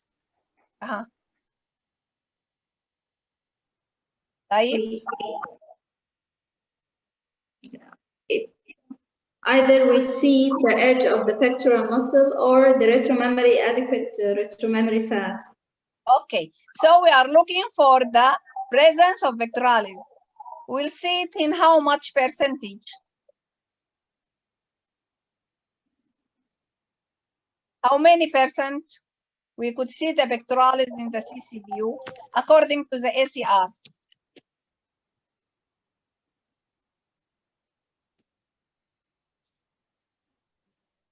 Not big percent. Small, 25%? Mm-hmm. I don't know. Okay. So previously, up to 30%, about 30% previously, but with improving skills of positioning, now can be seen up to 60% of the CC view. So it is not 100%. So if we could not see the CC view, we'll go for the retromammary fat, but Yeah. not always is applicable. Or if we could not see it, then we will go for Posterior nipple line. Okay, so in this case, I will do posterior nipple line. So visualization of the pectoralis. Measurement, depiction of the retroglandular fat seen here only medially. You see? On the media, I could see it, and even pectoralis on the right side. But laterally, both sides, I could not see I could not depict the retroglandular fat. So I have to go for the third criteria, which is a measurement of posterior nipple line. And in this case,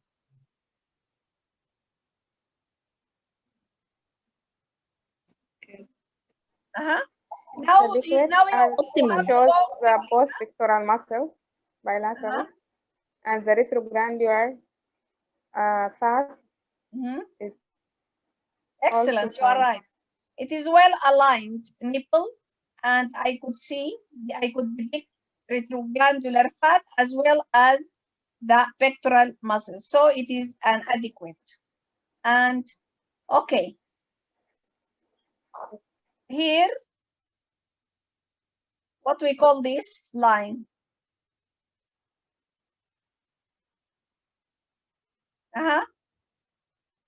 What is this pink line represent what? posterior nipple line. Expected to be? Within 1 centimeter the difference. Expected to be within. What about this image? Is it adequate or not?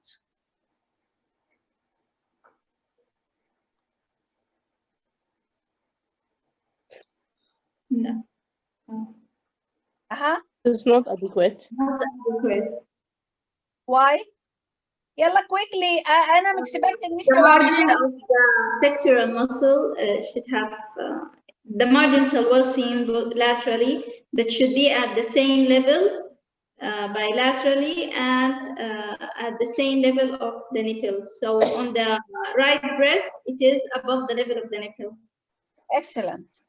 The pectoralis is inadequate on the right side, and the posterior inferior breast is cut. And this patient even having a pathology. See? So we have to repeat it. Look for the skin thickening and look for the capiculations, how it is thickened. The Cooper ligaments are thickened. This ligamentous breast. So an inadequate, we have to repeat. We don't know what is going on at this part. What about this? Quickly, Jama'a. I'm expecting adequate. Adequate. Optimal view. This is an optimal CC. Why? Yes, adequate. Yes, it is adequate. Tell me adequate because 1, 2, 3, 4, 5. We can see the retromammary fat bilaterally. I cannot say perfect. Why? I'll say adequate, but I cannot say perfect. Why I could not say perfect?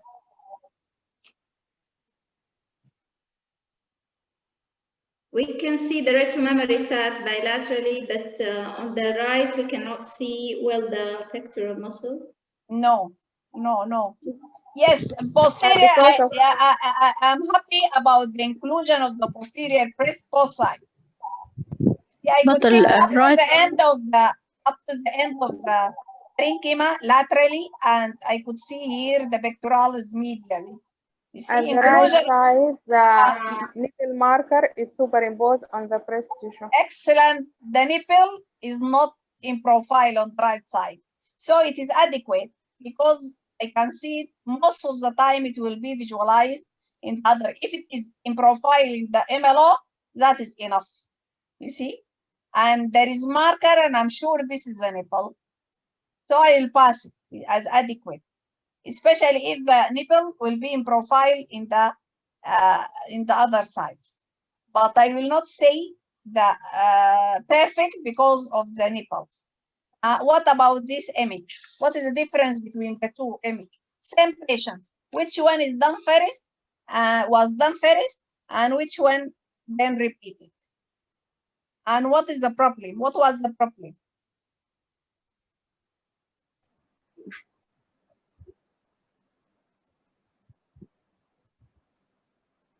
On the right one is the first, and on the left is the second one. It's ruled في the first one. The first one was, the problem was what? Ruling. يعني there is apply some ruling on the breast. On the left, there was no breast compression, good breast compression. Excellent, well done, yes. If you look here, the breast now here is spreading, and even the resolutions and the fibers are markedly, the contrast becoming, and sharpness becoming much better after proper positioning and adequate compression. See, here the compression was inadequate. Okay, what is the difference between the two? Is it adequate positioning?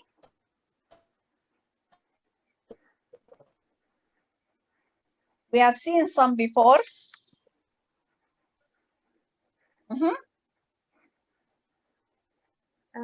In the image on the right side, the inframammary fold is not open.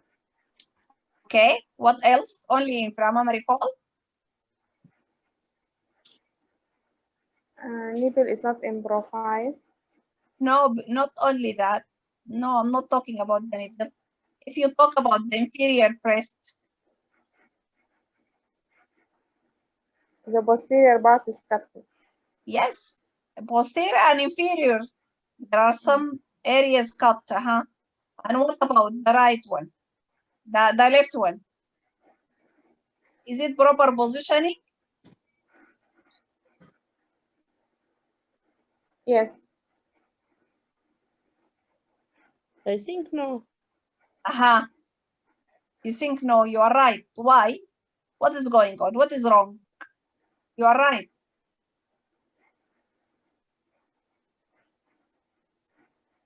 You look the difference between the two. Look the breast here. And look the breast here. Why this is yani, all this area, and here the breast is. What's the problem? We described this before, and we said what? Related to what? We have to put. Is it this positioning related to what? The problem is related to patient habitus. Patient habitus. Patient habitus or the level of the detectors.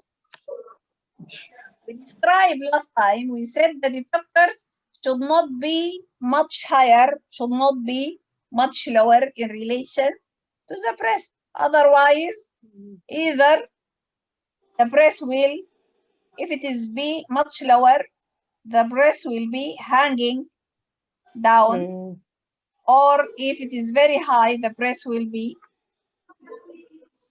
sagging. Yes, sagging, I mean, sorry, will be sagging. And the inferior breast will be cut. So Yes. it's hanging and the nipple is directed down, and here the breast is sagging and the posterior inferior breast will be cut. So this is improper position. And if you look here, look for all this between the breast and the detectors. Yes. This hanging breast too high on the image receptors.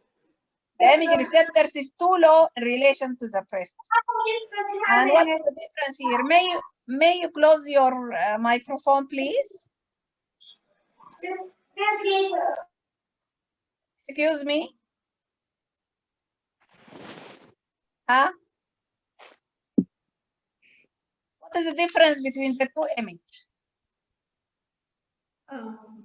The left one is a part of a CC, and the other one is a magnification. Compression. No. Same. Both are same, but difference. Both are part of CC view, but they repeat, one done first and the other one done after that.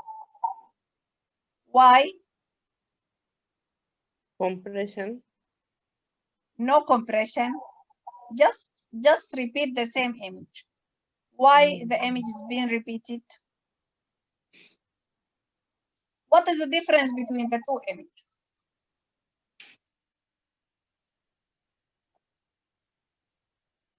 In the right one, there is movement. Huh? Magnification view. طيب, what the magnification is giving what usually in general. So this is not a magnification, it's being repeated, but magnification showing what? If you look, you might say this is a magnification. This is more localized than this one. But no, both are the same. Plus, both are zooming view for this part of the breast. But the difference between this and this one, if you look here, is more sharp, more detailed image. You could see even the margin of calcification without using the fibers of the breast. The contrast is very good, more sharp. You could see this group of calcifications. If you go back, very faint, even retrospective, just by locations to see if it is this one or this one. You see the area of calcification. This is sharper image than more sharp, good separation of lines in this image than the other one. Okay, so also related to compression effect. We said the compression affecting all the other quality, and also compression might be not effective due to improper positioning. Okay, what about this image? What is wrong here?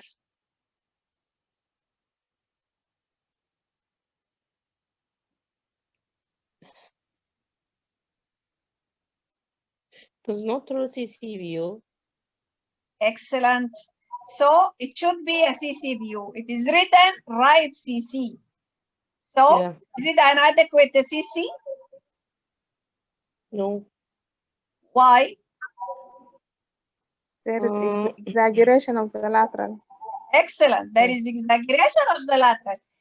If they did not write here CC, I might say this is exaggerated lateral view. Exaggerated But lateral view. it is written right CC. So I will say this is improper CC view. The nipple is not centered between the medial and lateral. The lateral is semi-rounded, while the medial is semi-rounded, while the lateral one is extended, is more exaggerated. What else? What else? I think there is a skin fold. Excellent, well done. There is a skin fold. There is a skin fold and exaggeration of the right CC view. What about this image?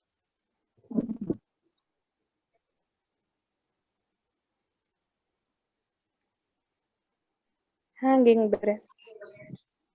This is a CC view. The hanging is usually related to MLO.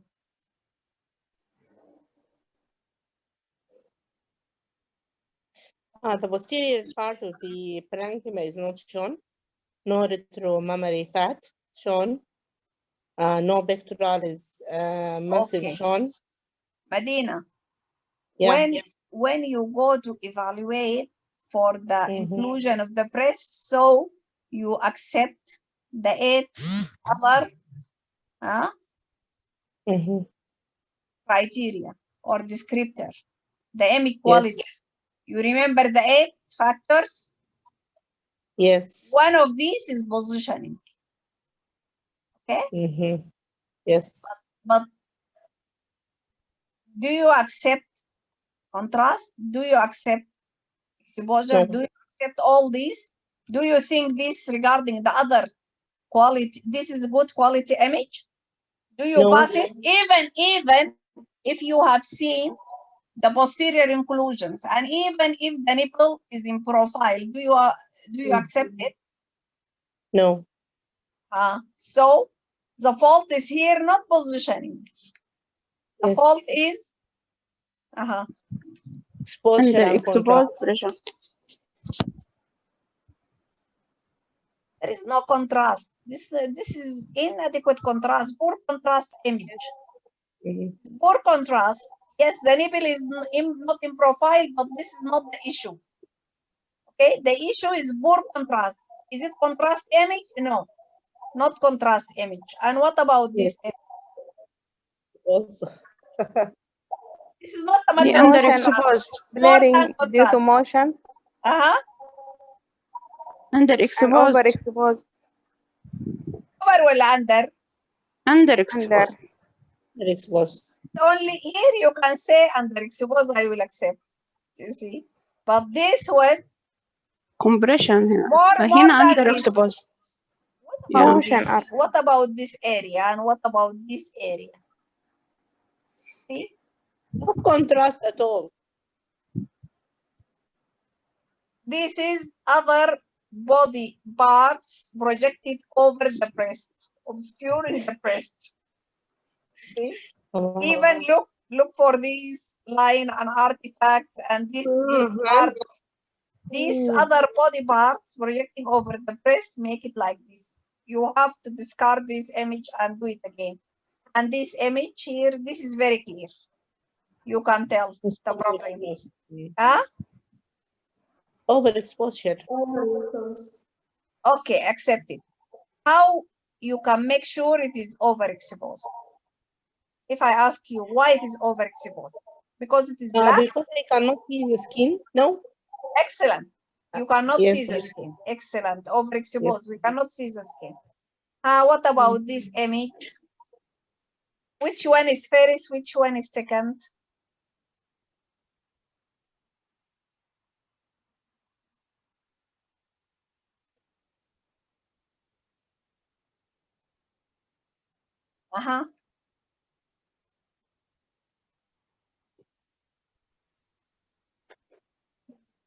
The left one is the second.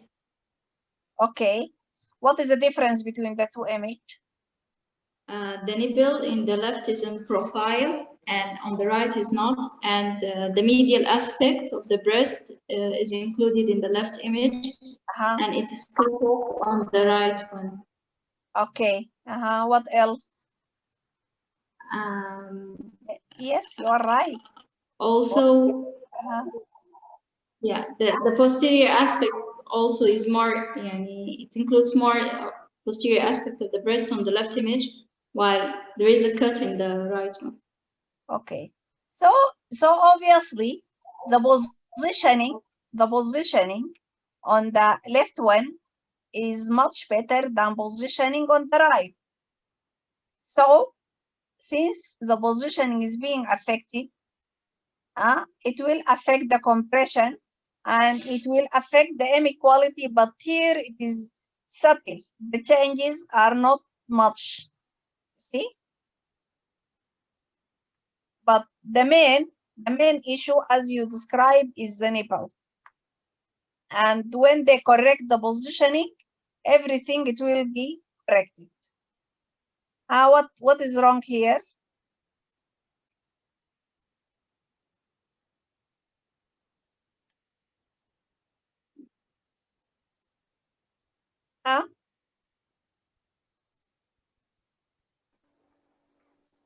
Inadequate compression in the right image lead to asymmetry, and I think after a spot What is film, this?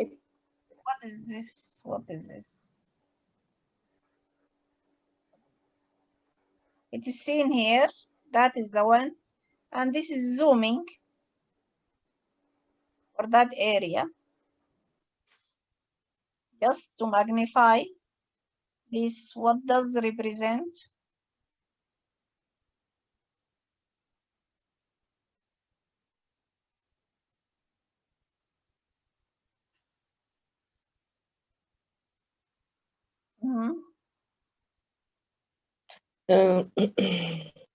Yes, Medina.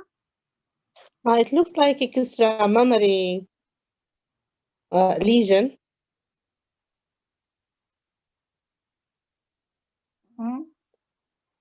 There is small area of focal skin thickening with fat stranding.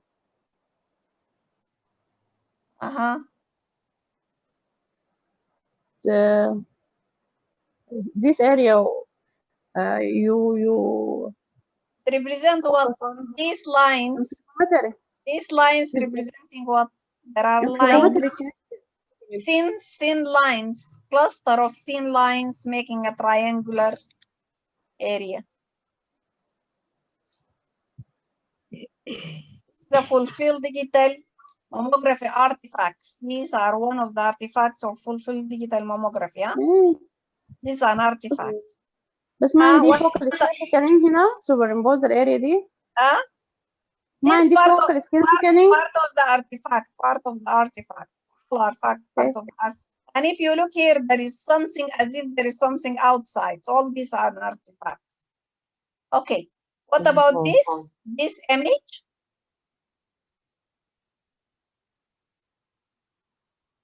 So?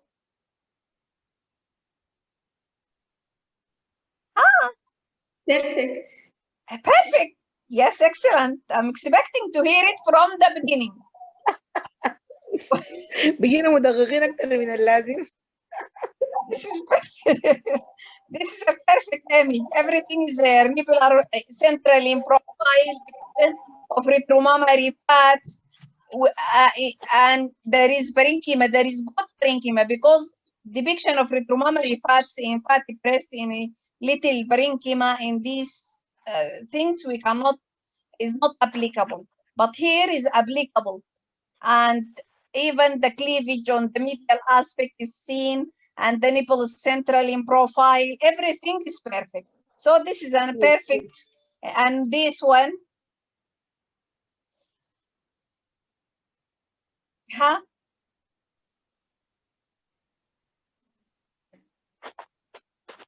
It's also perfect. This is which view? CC view. Why hesitate? Why you are hesitant? Yes, you are right. This is a perfect. Why it is perfect? Tell me perfect. Just describe. Perfect because I could see, I could see, I could see. Checklist. Put your checklist and tell me why it is perfect.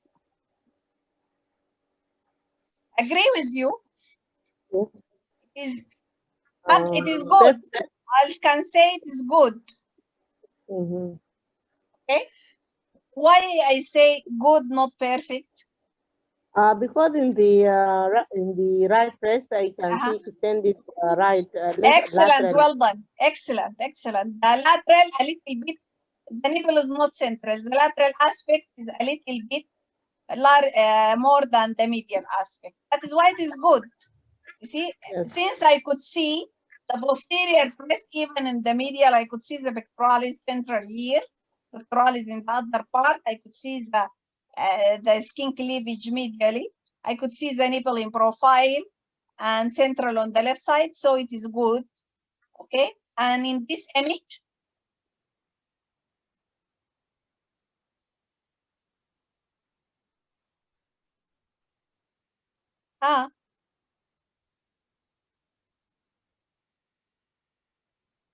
Adequate or not adequate? Not adequate because the nipples are not in profile. What are Bilateral these? tissue. This is not, this is what, this is what, and this is what? Huh?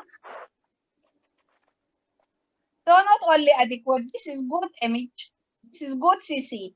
Yes, it is not a mirror image for the CC, huh? But at the end, it is a good one. I could see the posterior breast, the pectoralis, the cleavage of the skin medially, and retromammary fat beyond the good amount of parenchyma, fibroglandular parenchyma on the lateral aspect, both sides. The nipple in profile, though is not central, slightly more medial, but it is good image. Good, not only adequate. It is a good image. So, we described before the, what we call this?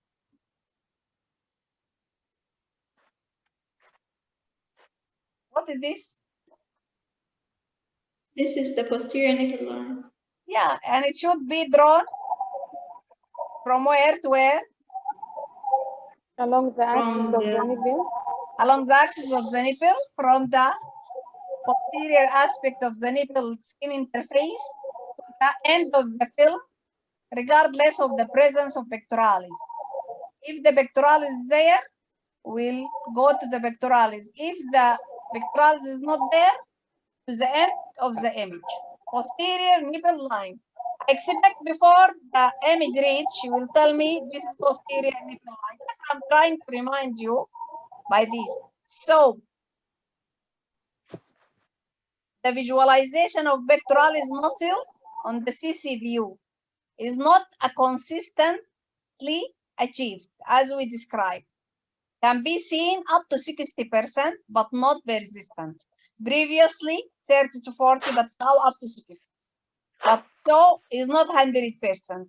If it is not there, I'll go for depiction of retroglandular fat. But is it applicable in this case? The retroglandular fat? Is it applicable?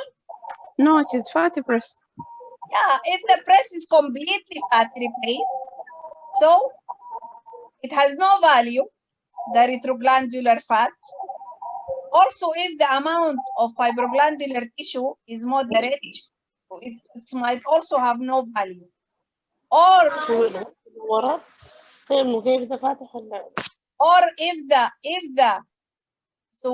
the glandular tissue superimposed the pectoralis tissue, it also has no value. So there are certain situations, the depiction of retromammary or retroglandular fat, it has no role in evaluations. So it's also not consistent descriptor. The remaining, it will be the measurement of the posterior nipple line. The only quantitative criteria available to assess the adequacy of the CC image. And it should apply with a conjunction of 1 centimeter rule. What are the limitations of the posterior nipple lines? The limitations are, we described it before. Also, it has the limitations. What are the limitations? If the MLO is inadequate, the pectoralis muscle is not shown, is not adequate, or if the nipple is mispositioned. See? And as we described, it is recommended the MLO posterior nipple line to be not greater than 1 centimeter of the CC. Or in other terms, when compared the MLO to CC projection, the posterior nipple line should be within or less than 1 centimeter of each others. What about this one?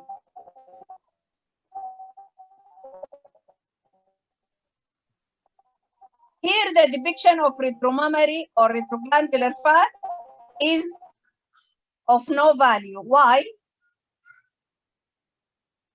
because even the breast tissue is projecting over the pectoralis. Okay, so it's not. This is the first, and this is one case, or this is the first and this is the second. Which one is adequate? Which one is not adequate? Or both are adequate? The posterior nipple line. Which one CC is adequate? In the right one, it is adequate. Yes, the right one is adequate. Okay, so the left one, the CC was not. The fourth one is inadequate. Is inadequate. Okay, so it is more. Yeah. The difference is more than 10. Okay, more than 10 millimeter. Type. Yalla. A. What are the fault in this image? A. There is arrow, clear, pointing to the fault. Nipple is not in profile. Okay, nipple is not profile. B.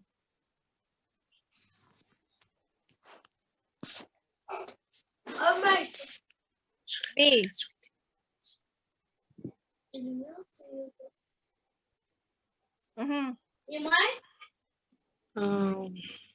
The pectoral muscle is not shown.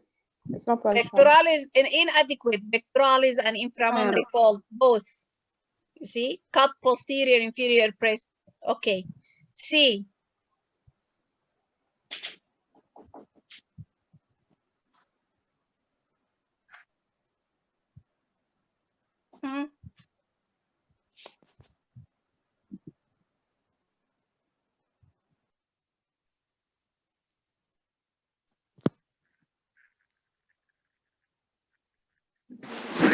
Inframammary fold and inadequate pectoralis muscle. Okay, the pectoral is there, but the border is not sharp. Is not a sharp image. Okay, the border is not. Borders are not well shown, not seen. Hazy. Okay. Okay. D.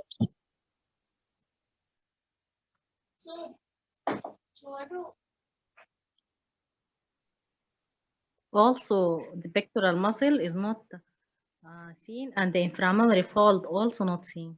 Okay, the pectoral muscle is above the posterior nipple line.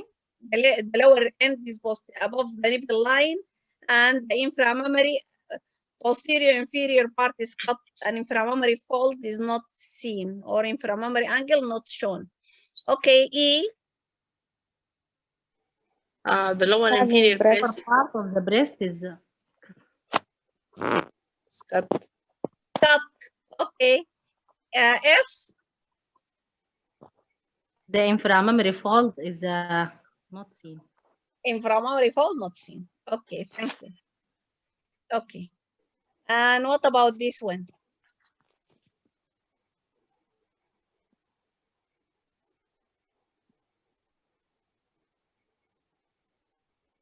Nipple is not in profile. Not in profile.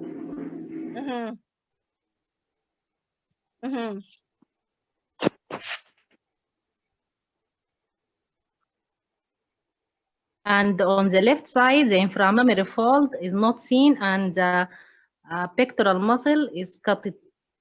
Okay. Regarding the nipple, it is superimposed on the breast tissue. Which one? This is these two views, or this single view, or what do you think?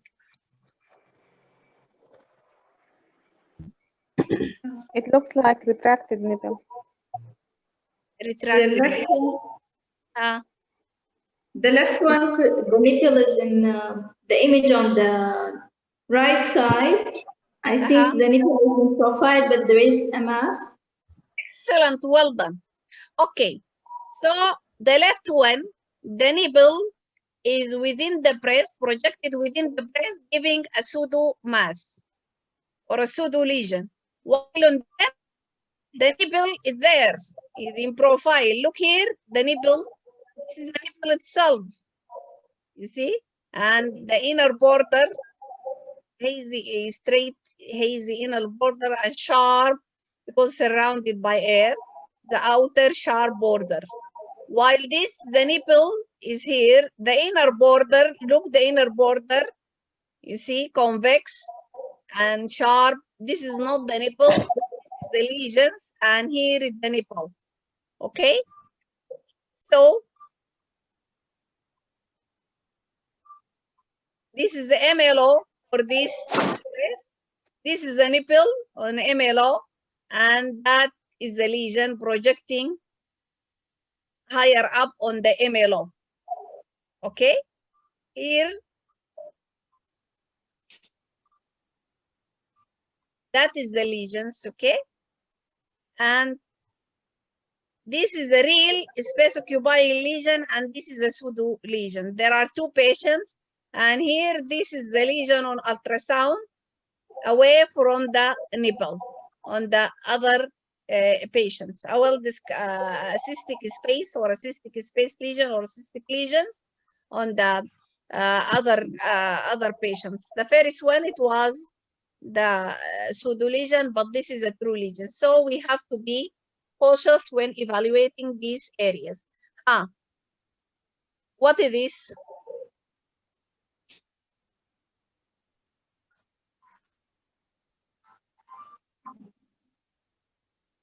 Looks like a surgical stitch.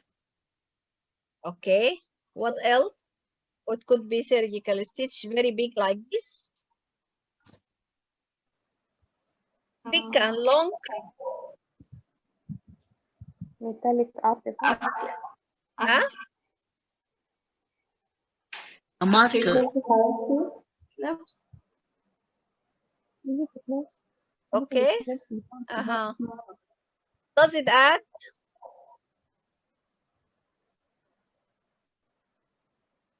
Clips.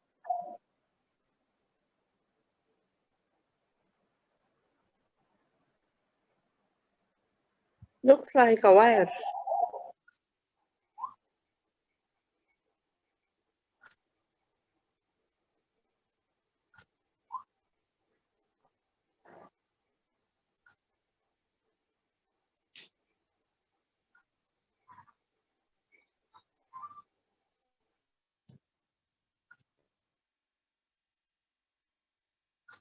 See it? Okay. Huh?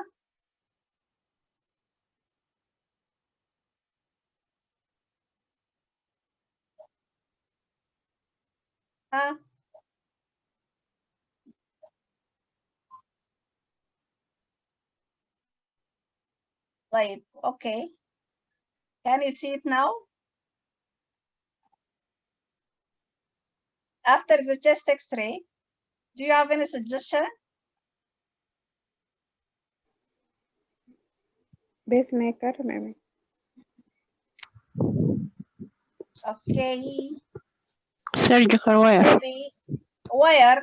It's wire or tube or, but you did not see it in the chest X-ray? Shunt. Have you It seen is a here? shunt. The bilateral, there are bilateral shunt. You see? On the right side is broken. Look how it is broken. You see on the right side. And the location being on the posterior medial aspect, this is a typical location for the VB shunts. See, as bilateral VB shunts, but look for the left one, it's passing down to the peritoneal cavity. While on the right one is being broken, that is why it's coiled in the medial aspect of the posterior breast. Okay. What is going on here? What is wrong in this image? We are trying to get familiar with problem related to image quality of mammography. Different problems.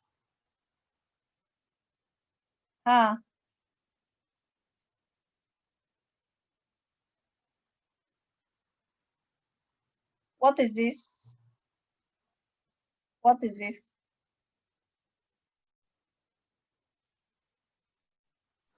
Patient chin. This is the chin, the patient chin. Okay. Who said the patient chin? Me.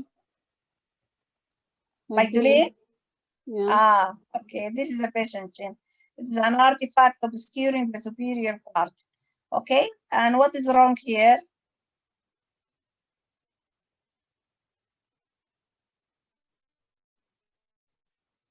In this image.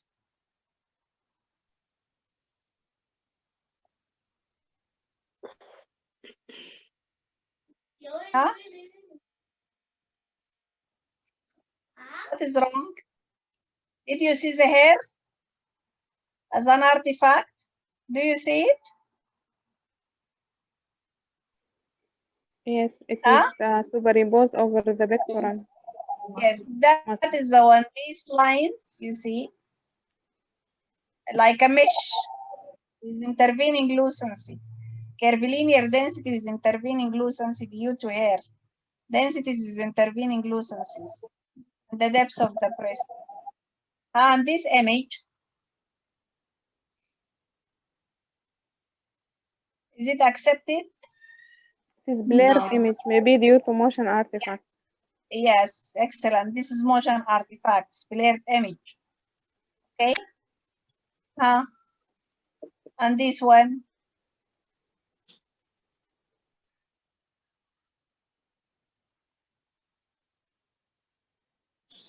No, I think now it's clear, Mushkila. Positioning is not clear. Hanging breast. Wrong positioning. Pectoralis muscle far away, higher up. Yes, this is, yeah, this is inadequate pectoralis and inframammary angles is not there. The nipple on the left side is not in profile. Okay, so there are a lot of mistakes are seen here. Okay, and this one.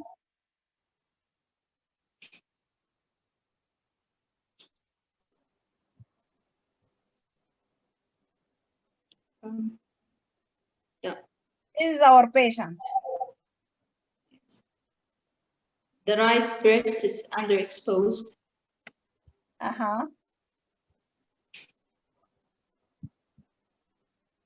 Okay, طيب.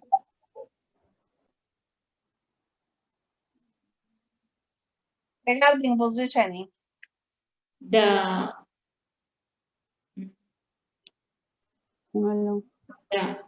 MLO in the nipple in the left breast in the MLO is not in profile. But it is seen in profile on CC, so it will be enough. Okay. Okay. But there is one more important than that. The pectoralis muscle. What about the pectoralis? The axilla is not in the darker part of the breast. It's cut off. Is it adequate? The pectoralis muscle not triangular. No. Yes, you are right. No. What about the pectoralis? Not take a triangular shape of. Yeah, there is lacking of triangular shape. It should be wider at the axillary portion. High up, it should be wide and pointing down. There is lack of normal shape of the pectoralis. Okay, not the CC adequate, but and as you mentioned, yes, the nipple here is not in profile, but this is not a big deal. The problem is the pectoralis. What about this one?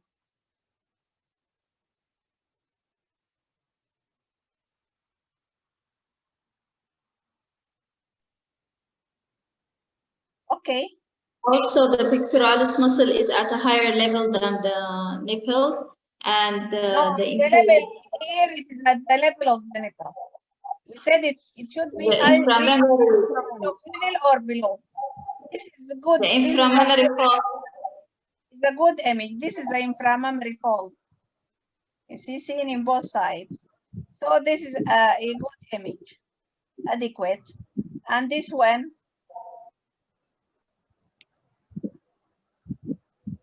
higher pectoralis. Good yes, image. the pectoralis at higher level.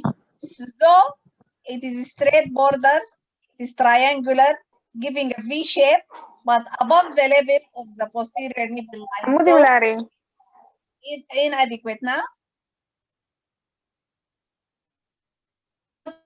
And inframammary angles are not there. Okay, and what about this? Huh? Again, higher pectoralis. Same.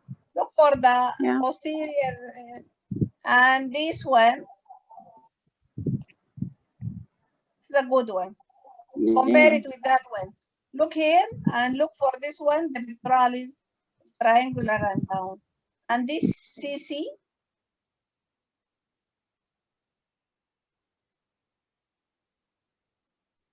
good, but not perfect because extended medial. You see, exaggeration, a little bit exaggeration on the medial aspect. And what about this one? Underexposed. Underexposed. What else? Inframammary fold. The nipple not in profiles and what about the pectoralis tissue? higher. Can you see the different part of the tissue very clear? Non-contrasting image. Yeah, Less poor compression. contrast. Yeah, poor contrast and positioning is not good. Because the position is not good, the compression is being affected and the contrast is also affected. So the checklist for the MLO, this is perfect MLO. Okay, the nipples are in profile. The pectoralis is triangular shape with the lower end at the level of the nipple, posterior nipples. Good contrast, good,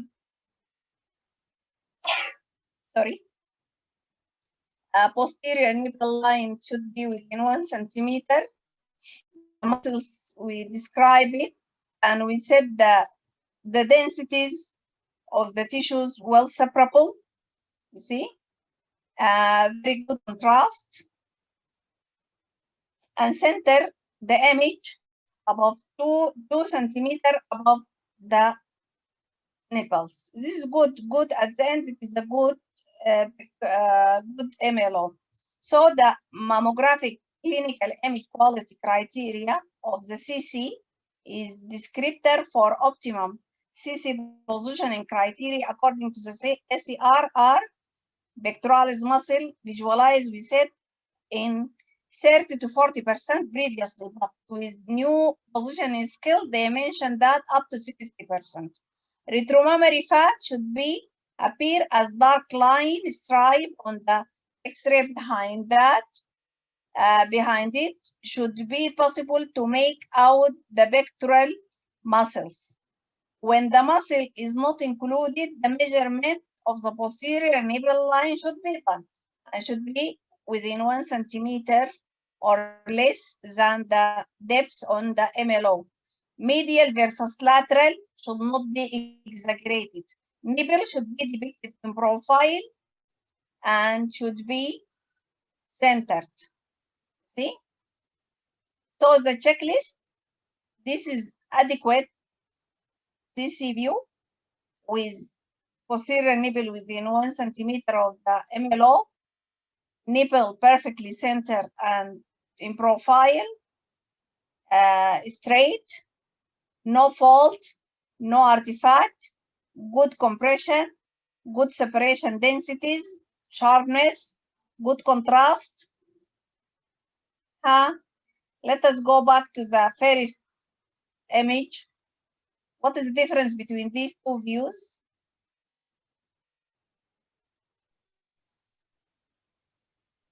We have seen at the beginning. The first one is an MLO, the one on the, and the other one is lateral, true lateral. True lateral? No, no, sorry, sir. It's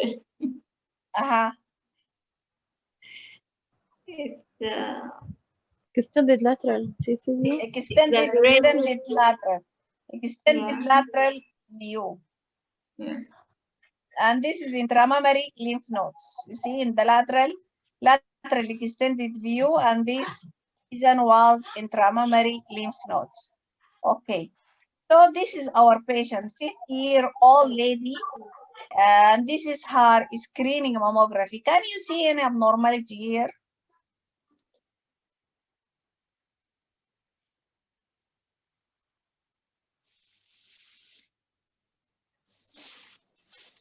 Huh? Yes, There is a periareolar skin thickening. Excellent, Medina.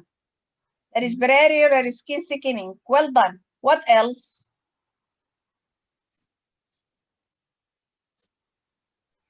With associated speculated mass. Where is the speculated mass? Where? Yes, behind the thickened skin. In which view you have seen this? In craniocaudal. CC. There is a Yes. speculated mass. I did not see speculated, but you can say there is asymmetry. Yes, asymmetry. Yes. Yeah, excellent. Well done. So I brought this because to look for review areas. You remember the forbidden areas? Or There review is also axillary lymph node. There is axillary, but not very clear to describe it and to characterize it well. There are lymph nodes, but this lady, this lesion had been missed in the previous, and she presented next year, and this is her mammography. Look now. What is wrong now?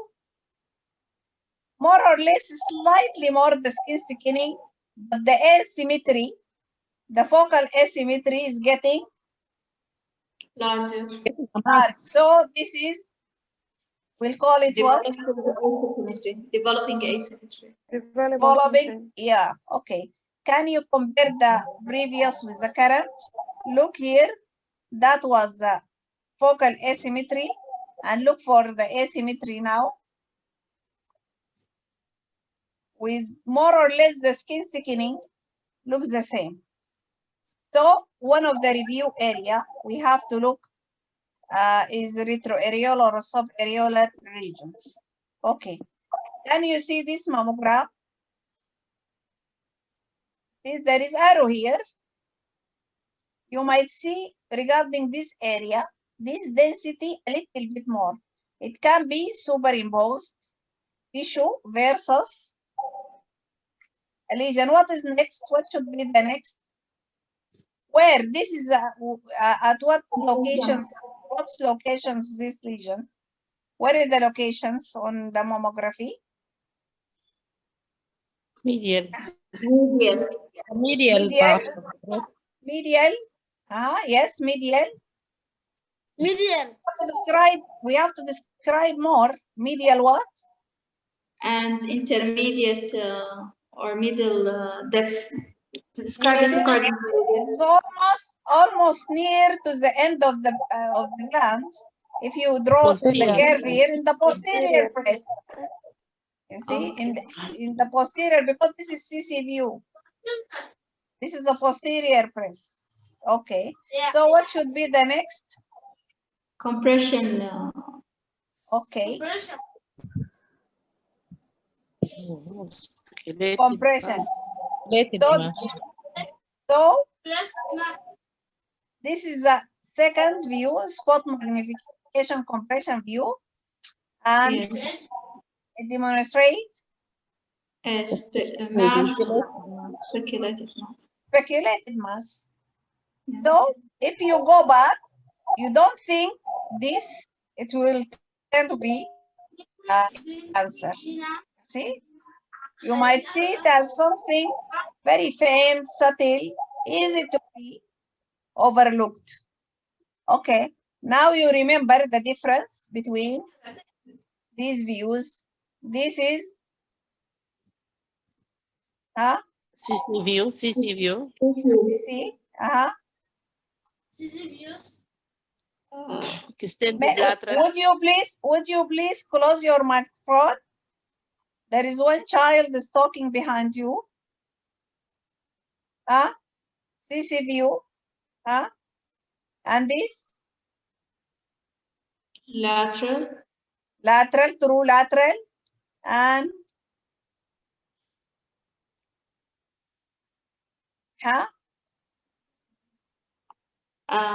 Extended lateral.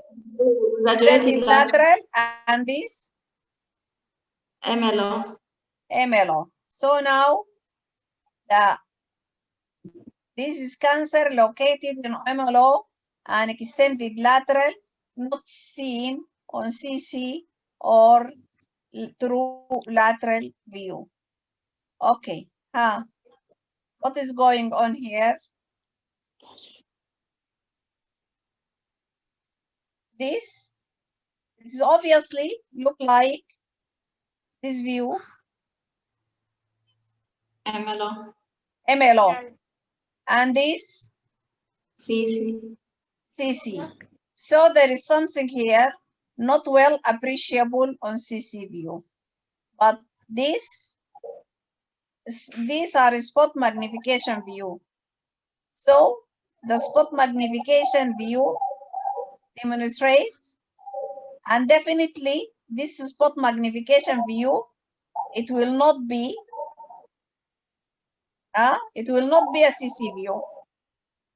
So this it will be most likely MLO, and this most likely it will be CC. CC. It's not seen on the CC, the lesion. This is most likely it will be either extended or doesn't look like extended, probably true lateral. Probably it looks like a true lateral.